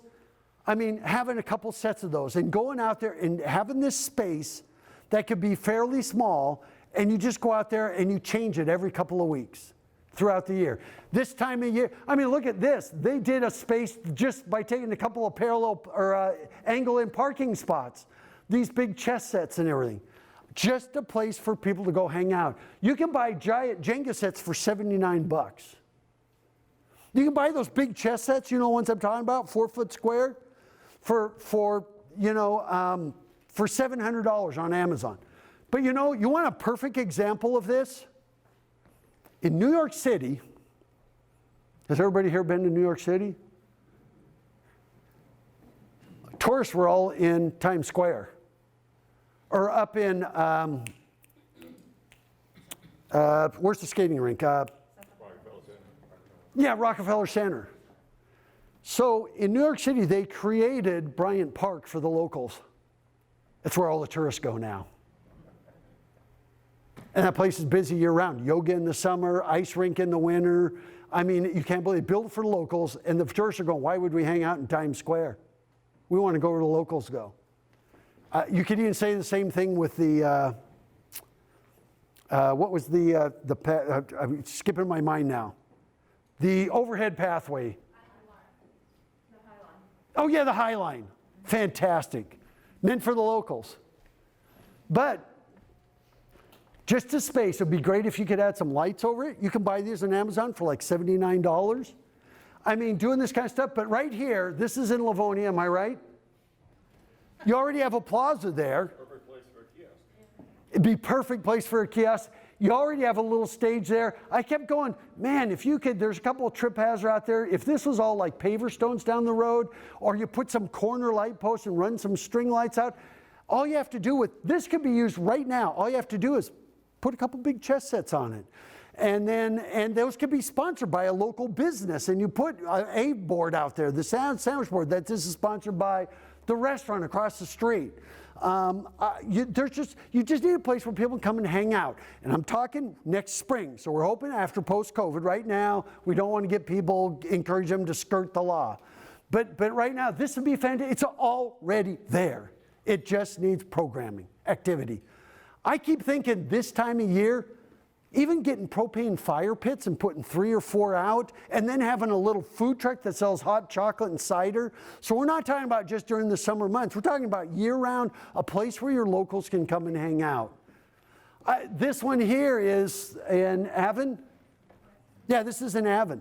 And you have this huge park, and it's really pretty. But I kept going, just a patio that's like 100 feet, maybe the size of this room, maybe half the size room. Because lawn doesn't really work. You know how it is in the winter, and in the spring it gets mushy and everything. All you need is paver stones. So maybe it's half this room, and it's all paver stones out there. We've even seen people build these by selling the pavers and getting them engraved. And that video that I showed you to watch actually will show you how to do that. But then what you do is then you have a place to put these chess sets or what, there's Jenga blocks, anything you want. Even little places like this little tiny place in, is this Lima? Lima. Was just, I thought just a chess set sitting there would be kind of cool. Right here in Mount Morris, I don't know what's in that building. I'm not sure what's in there, but I thought, man, if that could be a little kiosk, like a vendor or something, and had public restrooms in it, and you took that whole square there, keep the trees, and just put pavers all the way around there, just a little hangout spot would be really cool. It doesn't need to be much. It's just a place where people can come and hang out. Community living room. Same, you've got the little gazebo, but there's no real place to hang out. And look at all the room. This is fantastic. Now, this is in Leicester. And I thought, man, if you could take in Leicester It doesn't have, I didn't really show you a whole lot unless it doesn't have a lot of retail. Basically has one, you could make or break this business. You could make this little business here is awesome. Man, if you had that place for the locals to come and hang out, you know, and you put out those chess sets, you put out Jenga blocks, you put out fire pits. This whole video shows you all the things you could do. You know, that could be sponsored or given with grants. Because that's we want them to succeed. Back in Nunde, this little shop right here, I even thought 15 parking spaces, I'd get rid of those parking spaces and I'd turn that whole thing into a plaza. Now, before we get into this parking argument, we surveyed 100 cities that took away parking to create plazas. Every single one of them, the merchants screamed bloody murder. You're going to kill our business. You know, if you take away the parking, in every single case afterwards, not a big deal because it's worth walking a block for. And if you ever take away parking for a plaza and a merchant starts complaining, ask them this. Are you telling me your business not worth work? Are you telling me your business isn't worth walking 2 blocks for? The average person that shops at Walmart parks 180 feet away from the front door. Yet they have no problem parking 100, that's average. 180 feet to the front door, and then they walk all the way to the back to buy a DVD or a Blu-ray. They just walked 2 blocks. I just thought, and then I thought, well, even if they just got this one row of parking off here and just extended the sidewalk out. You know what they did in New York City? This is when I think Giuliani was mayor. In New York City, they shut down 60 miles of lanes of traffic and 60 little right-hand corners. They turned into little open plazas, and they did all with green paint. They all did it with green paint, and I mean, you go there, you'll see where they shut down everything. And they said, we're just going to try it for 3 weeks, and none of them ever reopened. But wouldn't that be a cool place to hang out? I mean, right here, tables and chairs. They already have a restaurant there, the health thing. There's a little gallery there, great little mix there. And it would just be a place where the locals can come and hang out. I just thought this would be so awesome. You know, I saw this where was this in Dansville. And I thought, man, that's really pretty, what they did there. I saw this in Shipshewana, Indiana. Can you imagine that with a food truck or something during the peak times of year? Same type of thing. This in Dansville is kind of back behind Main Street. And see, they're opening the back of these buildings, and this is already like outdoor dining. I thought, man, if we could just take like this area there, not take the whole parking lot, but just create a plaza around here. So this would open up onto, so this here would open up onto the plaza, then this could all open up. They're already doing pavers there. I thought if you could create this right here, you'd open up the whole back side. This doesn't have to be expensive. Give your locals a place to hang out. It's going to make you a more desirable place to live. Remember I said, jobs are going where the talent is, where the talent wants to be. The talent wants to be where there's some life, not where everything just closes up at 4 and they sit at home. You need to work with Google and Apple Maps to correct all these places. And you can have volunteers even do that. It's free. They all have called Map Reporter. Google, you can put it here where you're really located. It's pretty easy. I even have a video I could send you how to do that. But you need to get, a lot of these places are not where they said they are. Like that 1812 store actually moved there from somewhere else. The old address was listed, so we Googled it to the new address, and it's nowhere. But the new address was off by like 3 blocks. So those are those kinds of things. Here's the next one. This is the biggest of all of them. I better hurry because I'm running out of time. Add a reader board or leader board with counter events. This is at Deer Run. I know they do events there, and we just thought that for next year, wouldn't it be cool if you just said, do they do a summer concert series or whatever? Always invite us back. Invite us back. And I just see we have event parking, but I don't know if there's ever any events there. Now this year there's not. But I'm talking about next year. When we get back to a normal life, I mean, I'd even put on a wall in here. Here's our typical calendar events for 2021. Would be fantastic. I mean, this is at Vitel Park. Is this boat just paying storage, or is it actually used to do tours or anything? Anybody know? Storage? I thought it looks like a tour boat. It's got benches. I thought if this is a tour boat, somebody should put a little sign on it that just says, by the way, during the summer months, we take this out on Lake Canisius or Canisius Lake, and I mean, invite us back. Can't wait to show you the redevelopment. If this is being redeveloped, I don't know, it could be just covered for winter. They're winterizing it. I have no idea.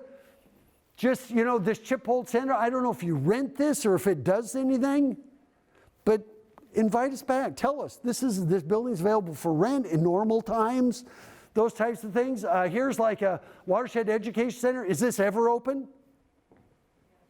Ever? Even pre-COVID? Nothing that says so. Invite us back. Invite us back. Give us a reason to come back post-COVID. I mean, look at this. Here's a reader board. There's nothing in it. Doesn't even say, welcome to Vitel Park. Use this stuff. You got it. Welcome to Lakeville. Whatever. Minahans, we saw this little theme park. I'm sure they're closed for the season. There's nothing that says when they open. So, they should put, we hope you'll come back and join us next Memorial Day when we reopen. Something. I don't see businesses or communities ever inviting anybody back. We went to Eagle Crest, but I even thought there's no hours. We had to drive down there, went there. I had to get out of the car, walk up to the door to figure out when they were open. Just put it right out there. And then just say, join us next summer I think they have event space too. Nobody's inviting us back. I mean, that's really useful. Really? Even if it just said, welcome to Springwater. Just something. You got this stuff. Here's the society and fair. We love the sign down there, upside down in the dirt. It's like, so the fair was probably canceled this year, right? When is it normally? It isn't anymore. There is no fair anymore? It's beautiful grounds. Yeah. Okay, so there is no more. But if there's events coming there, antique shows, whatever, just invite us back. That's all I'm saying. Look at this.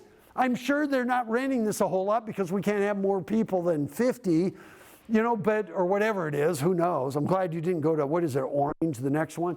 But just say, we hope you'll join us next year, or this is available rent next year. Here's our website, something. It's just, we were pretty shocked. Even here at the state park, there's no hours, time of year, nothing. It's just there, but and so I don't know, were these open at all last weekend when it was 75 degrees out? No. We don't know when they close or when they open. There's nothing. Invite us back. And by the way, if you're closed for the season, then take those down. That's ridiculous. We get high hopes, and then it's like, oh, great, thanks, dashed our hopes. And it was warm enough to eat ice cream. This little place, is this the Lower Falls or one of those parking lots, Lower Middle Falls? Once again, no hours, no anything.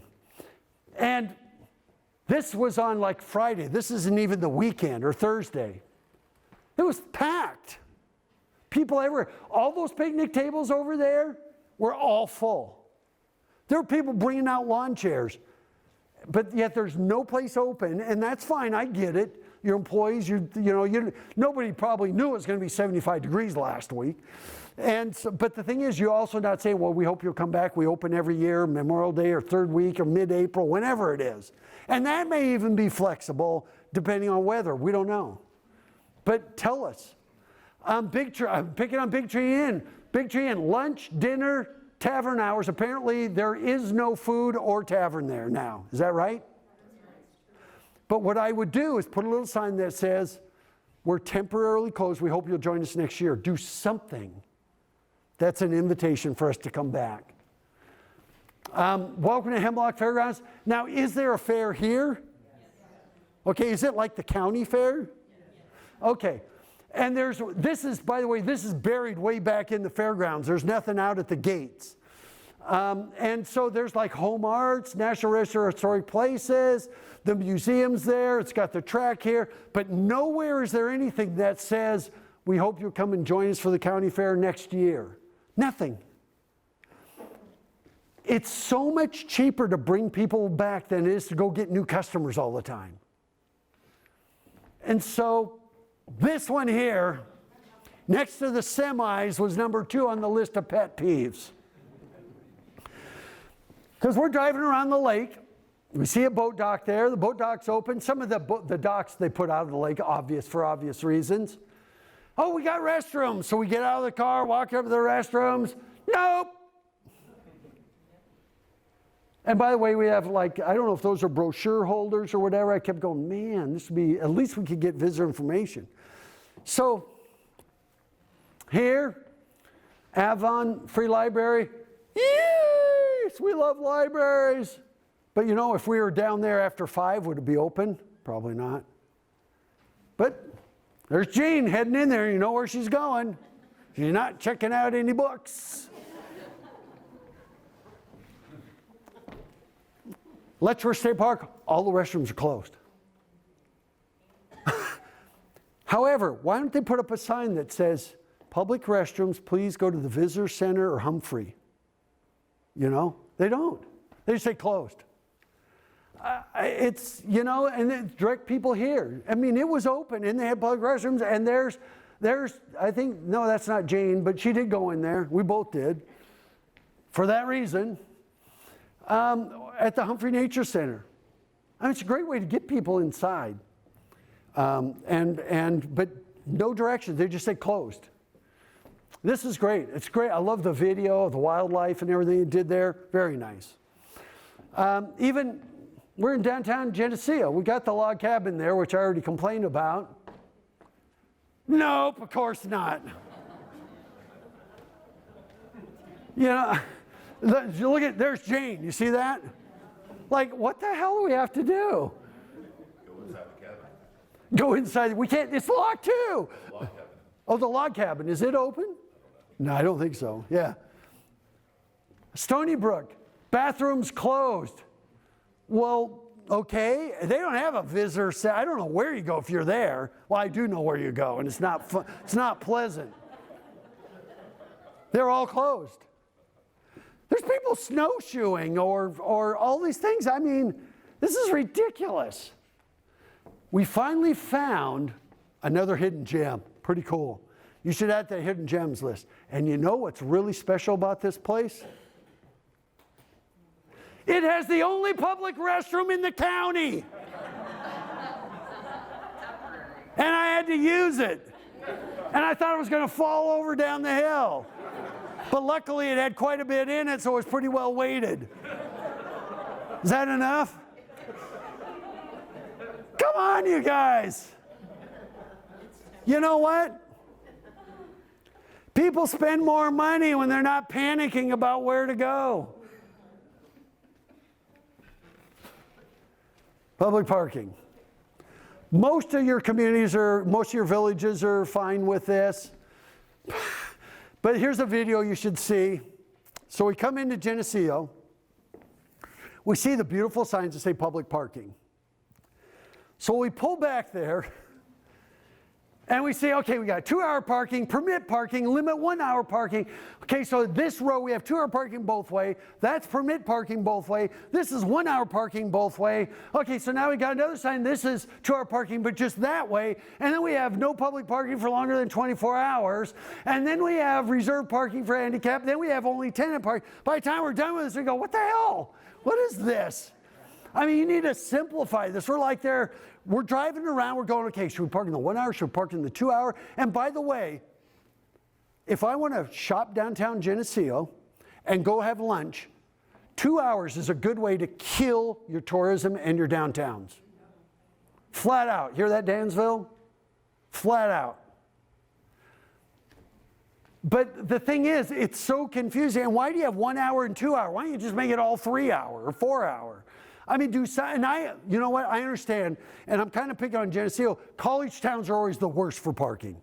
Anywhere, go to State College, Pennsylvania, go to anywhere, and you'll find that. But this was like, holy crap, we got like 7 different kinds of parking, you know, and we're not familiar with it. The other thing is, paying in meters with quarters ended in like the 1980s. Really? I'll bet you if I would have, so here we come into Geneseo. The first time we did park back there in the lot. The second time we parked on the street, and we're sitting there in the car going, do you have any quarters? Do I have any quarters? Do you think it would be okay if we went into a retail shop and see if they would give us change? Do you think they would? Probably not. I mean, this is like, you're in a university town and you're talking about technology that's 30 years old. It's not even technology. And I thought, why are you doing this? I mean, so here's what I would like you to have. This is Passport Parking. We don't get paid anything. There's Passport. There's like 3 or 4 different companies. They will come into Geneseo at no cost, and they will cap your meters, and you do not lose any revenues because I, as a visitor, will pay 25 cents more, 15 cents more, depending on where we're at, for the privilege of being able to use an app. So in this case, they will come in. This is Wisconsin Dells, water park capital of the world. Wisconsin Dells, pay by phone, coin, or pay station. But right here, you go into QCarb, you download the app, and it says which zone and space are you in, and they do all this at no charge, so you lose no revenues, and it costs you no money. And so it's coin-operated meters, so if somebody doesn't have a smartphone, they can walk over to a meter and pay. They can pay by smartphone. They can use a kiosk and then bring a sticker back. They can pay however they want. So if you have people that don't have new tech smartphones, they can always walk over here, get a tag, and put it back in their car. And they provide all of this. Most lots have these choices. And then in some cases, they just took the meters off, and that's what you get. You just pull into the space. What's really cool about this is next time I used the meter, it took about 15 seconds. I just went up, and I already had it. It says pay using your phone. I just typed in. It knew, near field communications, it knew where I was at. It said, which space are you in? And so I just typed in 184, and it took me there. I opened the app, zone 110, space 184, 4 hours, $2.35. And by the way, your 25 cents is fine. That's not a problem at all. Matter of fact, parking doesn't have to be free. It just has to be worth it. Matter of fact, 25 cents an hour might be too cheap for Geneseo. I shouldn't say that. You're going to get upset with me. But I think it's totally fine. But what's really cool about this is that if I'm in Geneseo and I did that, let's say I did 2 hours worth. If I'm sitting in Euro Cafe or somewhere, and 15 minutes before my 2 hours is up, I may get a text that says, by the way, your meter's expiring in 15 minutes. Do you want to add another hour, or do you want to just head back to your car? And if I said, no, I'm just going to head back in 15 minutes, fine. You know what? If somebody gets a ticket in your town, they're going to write you off. Even though they were wrong, they're going to write you off as a town, a village. I'm sorry, that's the way it is. But I just went, really? You could do that? I don't know. So to me, it's just a no-brainer deal to do. And by the way, I paid that extra 15 cents, 25 cents, or whatever, and for it to text me and let me know when my meter is, because when people are doing this, they're spending less money. And so, 2 hour parking, this is in Dansville. 2 hour parking, good way to kill a downtown. You know what the rationale is? We can't get our employees to park somewhere else, so we're going to punish our customers instead. And by the way, we've been in Dansville several times when we never saw that downtown full of cars.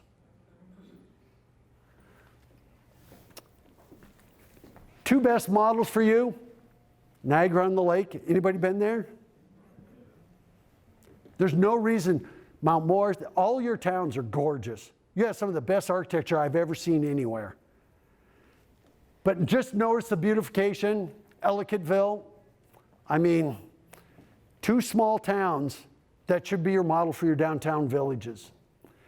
And so I want to talk just a minute about blade signs. We even have a video on that.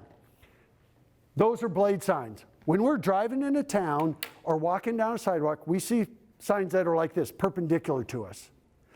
And they should always put on there what you're selling. Like Cycle Craze, I imagine, is a bike shop, but it's really not, is it? It's a spinning class? Okay. Bear's Den Men's Shop. That one, it's pretty. So always put on the sign what it is that you're selling more than the name of the business. And I'm going to show you that. Their tea house, Wendy's Pantry, great job right there. Both of those. It's the same business, isn't it? I think she has both of those. You know, there we go. This is in Mount Morris, right? Just up the street. Boys, I was kind of confused about tables, but it could be they're taking them all away for fall. But once again, those are great blade signs. You have them in the county. Village Gallery was the only blade sign on that entire block. How would I know what else is even there?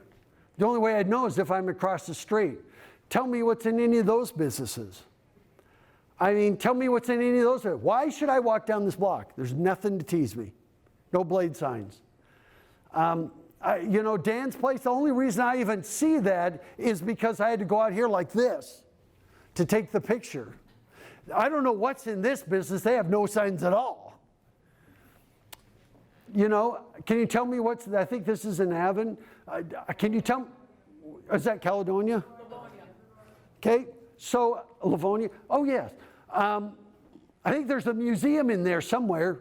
No sign. They don't want anyone in there. But even the restaurant on the corner has one on the side of the building, but it doesn't have one in front right here. This is a restaurant right here. I was gonna say, a lot of communities just recently come back because it was banned for a number of years. And that is, you know, and I give you a little story on that, is even Main Street USA, which used to be which is still part of the National Trust for Historic Preservation.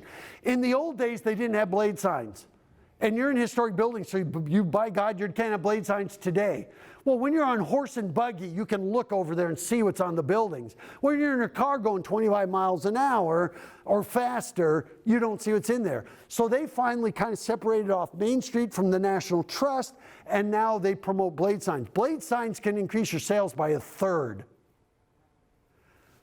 There's no, I don't know what Wanda's is over there on the side, but there's nothing in front. Blade signs, and you're right, we tell cities all the time, if you have ordinances against these, change the ordinance.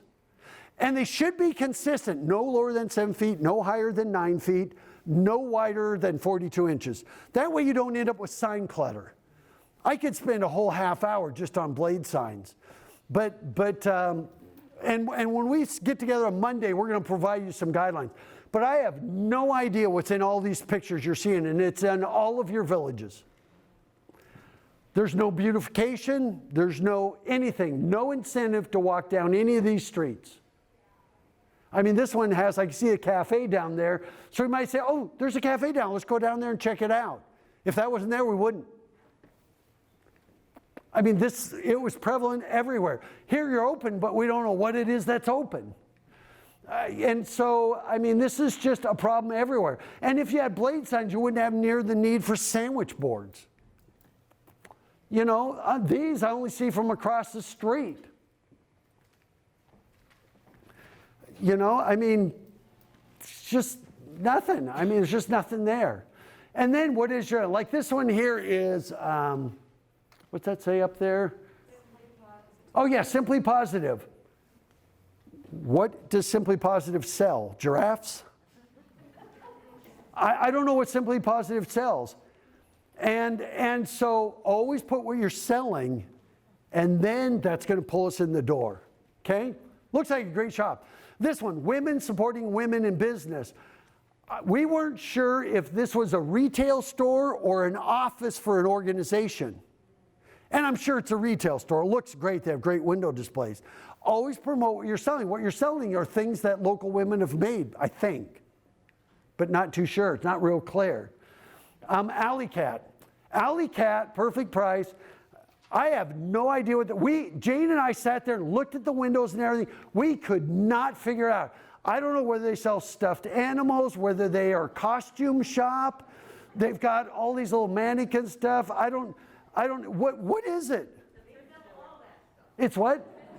Oh, they sell all that stuff. But what you got to do is, remember, people are really impatient these days.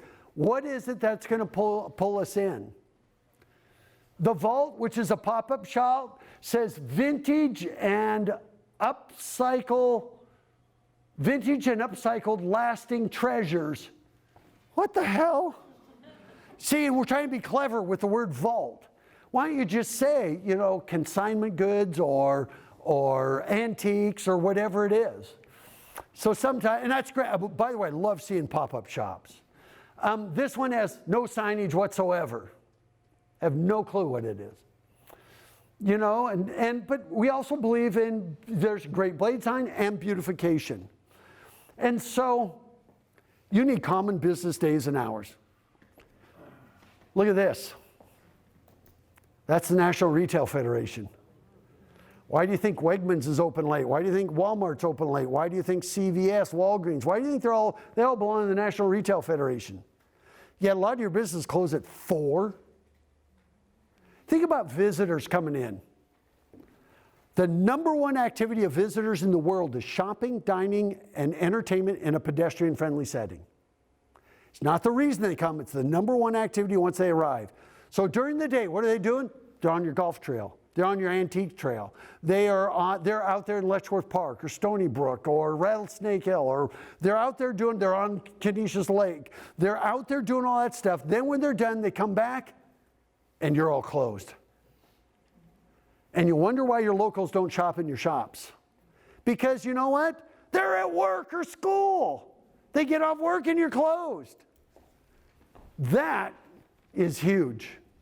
The average Friday for dinner is 7:30. You have restaurants that close at 7. I mean, you know, like this place. Is that place ever open? It says Finger Lakes Bait and Tackle. That's at Vitale Park. You know, I mean, Pastique, Home Decor and Gifts. Their hours are Friday, Saturday, and Sunday, 10 to 4. Man, a lot. So the impression we got is that here we are, Friday 4 to 7:30, Thursday through Sunday 8 to 2. And you know what? Some of these might have changed because of COVID. We don't know. So some they say normally we'd be open 8 to 5 or 9 to 6. By the way, your retail shops would be better opening at 10 and closing at 7. That's what most big box retailers. Here we are, Friday, Saturday, Sunday, 11 to 4. I mean, it's just, you know, this was, oh, by the way, the New Deal Gallery, Friday, Thursday, and Friday, Thursday. And I thought, well, that's weird. Okay, Tuesday, Wednesday, Friday, that's it, 11 to 4. Then Thursday, 11 to 7, I'd be more consistent. And our problem was,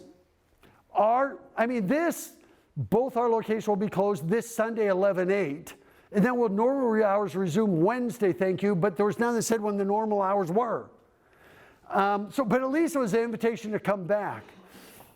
This place is open like 8 to 5 or something, somewhere it's on here. Yet we were there in the middle of the day and it was closed.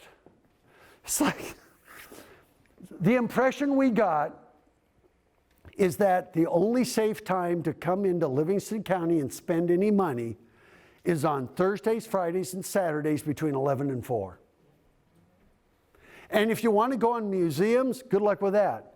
You know that big list I put, museum trail and historic trail? I mean, the historic trail, the golf trail, the what else do we have in the libations tour? I would not even do that map until you can get these businesses to have some consistent days and hours. There's no reason why these little brew houses can't get together and say, let's all agree on being open 3 days a week, and if we want to be open more than that, great. But there has to be some consistency. Next to the semis and the lack of restrooms was the fact that we tried to spend money in this county and it was very difficult to do. Shame on your businesses. You as you know, government, you can't make them stay open, but businesses need to get their act together. I mean, this place here says closed on the door and open here, so we don't know what. I mean, come on, flip the sign around if you're open. You know, it was just a constant struggle. And I cannot tell you how many times we walked up to a door and it was locked. So now get out the hand sanitizer, go to the next door, it's locked. I mean, you know, we had to work. We were out there on Monday, Tuesday, Wednesday, and pretty much the county was shut down. And, you know, so they must develop common days, and otherwise you're going to do a disservice. If we went and did the libations tour and there's, let's say, 10 places on it, only 2 of them are open, guess what we're going to say on Google and TripAdvisor? It was a bust. Same with antiques. Your museums, we saw several museums that said, we're open on the first and third Sundays from 11 to 2. You know, and some of that is like pre-COVID because the signs were like 10 years old. You have to have some consistency. On museums, it might just be Saturdays and Sundays. I know they're volunteers, or even Fridays, Saturdays. Just be consistent. That's all we want. Be consistent so we can enjoy it. So, once those have been set, you know, I would absolutely, once they've been set, those that don't should not be marketed. If they say we're not going to play, we're going to be open whenever we feel like it, fine, market the other ones. And then the last, I think this is my last one, I promise. 70%, there it is, curb appeal. That looks like a nice place to eat. We all said it. We've all said it. And so they did a good job there. Sugar Bowl, put a couple chairs out there. Be nice to that, a couple pots. Right here, tanning nails. I think that's a salon. Look at that. Has welcome.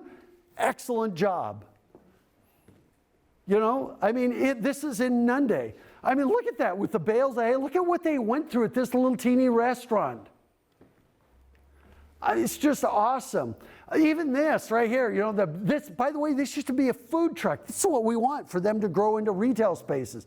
Takeout open, Johnny B's, they got plants down there. They got little menus outside right there so you can go out there and they put like the old-fashioned iron on it so you can lift one up and see the menu before you come inside because it's a small little place. Great job. I mean, there's no reason. This is the hardware store in Nunde. There's no reason why beautification can't be year-round. And I could go on and on about it. This is Nunde. I mean, they did a great job. The whole town did. You know, but I mean, look at it. They got beautification. I mean, most businesses do it here. They could probably use a little bit more. But good job. But a lot of them don't. You know, I mean, that's just awesome. I just think that is just the best ever. I mean, I thought this was the best section of shops in the entire county. Because even in Geneseo, with the 6,000 students, whatever there is now, with remote learning and everything, but even in Geneseo, the biggest town and everything, I didn't see anybody with it. I saw 1 or 2 places with outdoor dining. I just didn't, not really into beautification. And by the way, remember, we're here in November. But all these we took in November. And when it comes to snow removal, granted, we got to get them out of there. But at least they're going to take them out of there when they have to. But it just makes us want to go in. Floral shops, I would go to a floral shop and say, can you help our other merchants get their act together? You know, and of course you're going to charge them, but I thought that was, this is just awesome. So, right there, whole video to watch. Because as much as they have a little open sign, it didn't really make me want to walk in there. You have to soften the transition between facades and sidewalks. Because most of them don't. I mean, that looks pretty blah. I mean, now I got to admit, Mount Morris was putting up their Christmas decorations this last week, and it's like, whoa, I can't wait to see this place decorated. Fantastic? Never. Extend window displays to outside spaces. You would never put a clothes rack in your display window, so you wouldn't put it outside unless you're doing a garage sale. It makes it look like a second-class town, village. Okay? I mean, here we got beautiful architecture and nothing to soften it. And that's something that downtown associations should do. Sunset Scoops, I'd have tables and chairs out there unless they're closed for the season, even if it's just for a couple more weeks. You know, I mean, nothing. I think that's right here, or that's up the road in Geneseo. Look at this. Okay, here's one for you. One more. This is in Dansville. There's no way they could do outdoor dining there because, see, the walking area is narrow because of the planters. Cool thing you could do. Put the pedestrian access out here. And we've seen this happen. This is in Barrie, Ontario. Notice what they did? They took up a couple parking spaces, routed pedestrians around so they could use the whole sidewalk. Matter of fact, they have 14 restaurants that did this on their main street, and their sales in their downtown just blew off the roof. People were driving from Toronto up there. But this is in Wolfville, Nova Scotia. See what they did? So you could create those kinds of things, and they take them down during the winter months. Cool thing to do. Outdoor dining should be a huge priority. And that's a little college town. So there's even a video on that. There's videos to help you with all of this stuff. Because I got to finish up, because they got lunch ready over there. Chambers of Commerce should always set the standard. And they're not. No offense. We ate there, but it was like, yes, we're open, okay, we'll eat there, and it was good. But once again, no curb appeal. And so this is out in the middle of Peffard or somewhere out there. It's just a little strip mall. Look at it. It looks incredible. And you're not doing it in your downtown villages? And so they even did these that say no big trucks in here so they wouldn't have all those big trucks in there where they're trying to dine. And then finally, benches. Benches should always be at the facade facing out, never out there. Always. Who would want to sit right there with a car a foot away from you and people walking behind you? Just like front porch swings, benches should always be at the facade facing out. So wouldn't it be cool if you had a bench right there and a bench right there? That would help soften that business. It makes the business feel welcoming. Benches at the facade, not at the curb. I'd move them. And I saw this all over the county. I mean, that's just, nobody's going to sit there that I know of. And then finally, for your villages, the only town that had critical mass, which means in 3 lineal blocks, not square blocks, you need to have at least 10 places to sell food, 10 destination retail shops, and at least 10 of those 20 open after 6. Geneseo is the only one that had the first 2, and I'm not even sure if they had the third one. And you're underserved. I mean, I thought Mount Morris would have way more than it has. It's almost there. But if you know what? People go to Ellicottville and Niagara on the Lake for the town, not the recreation around it. And so we've got all of this there. So there you go. You know, they had critical mass. That, by the way, is a great shop too, and busy. So then, just in closing, this is it. We did see the Dansville Airport, thought that was pretty fantastic. The farms in this county are immaculate. I mean, usually you don't see that. We've worked in farming countries everywhere. They are just, everything is neat as a pin, well done. Maybe they're winterizing, but it was just great. I mean, most of your towns, the history, the architecture is absolutely stunning. This whole opera block here in Avon, is this in Avon? Yeah, it's just incredible. We were disappointed that around the side there's just basically nothing there, but just incredibly beautiful. Even the homes. You know what?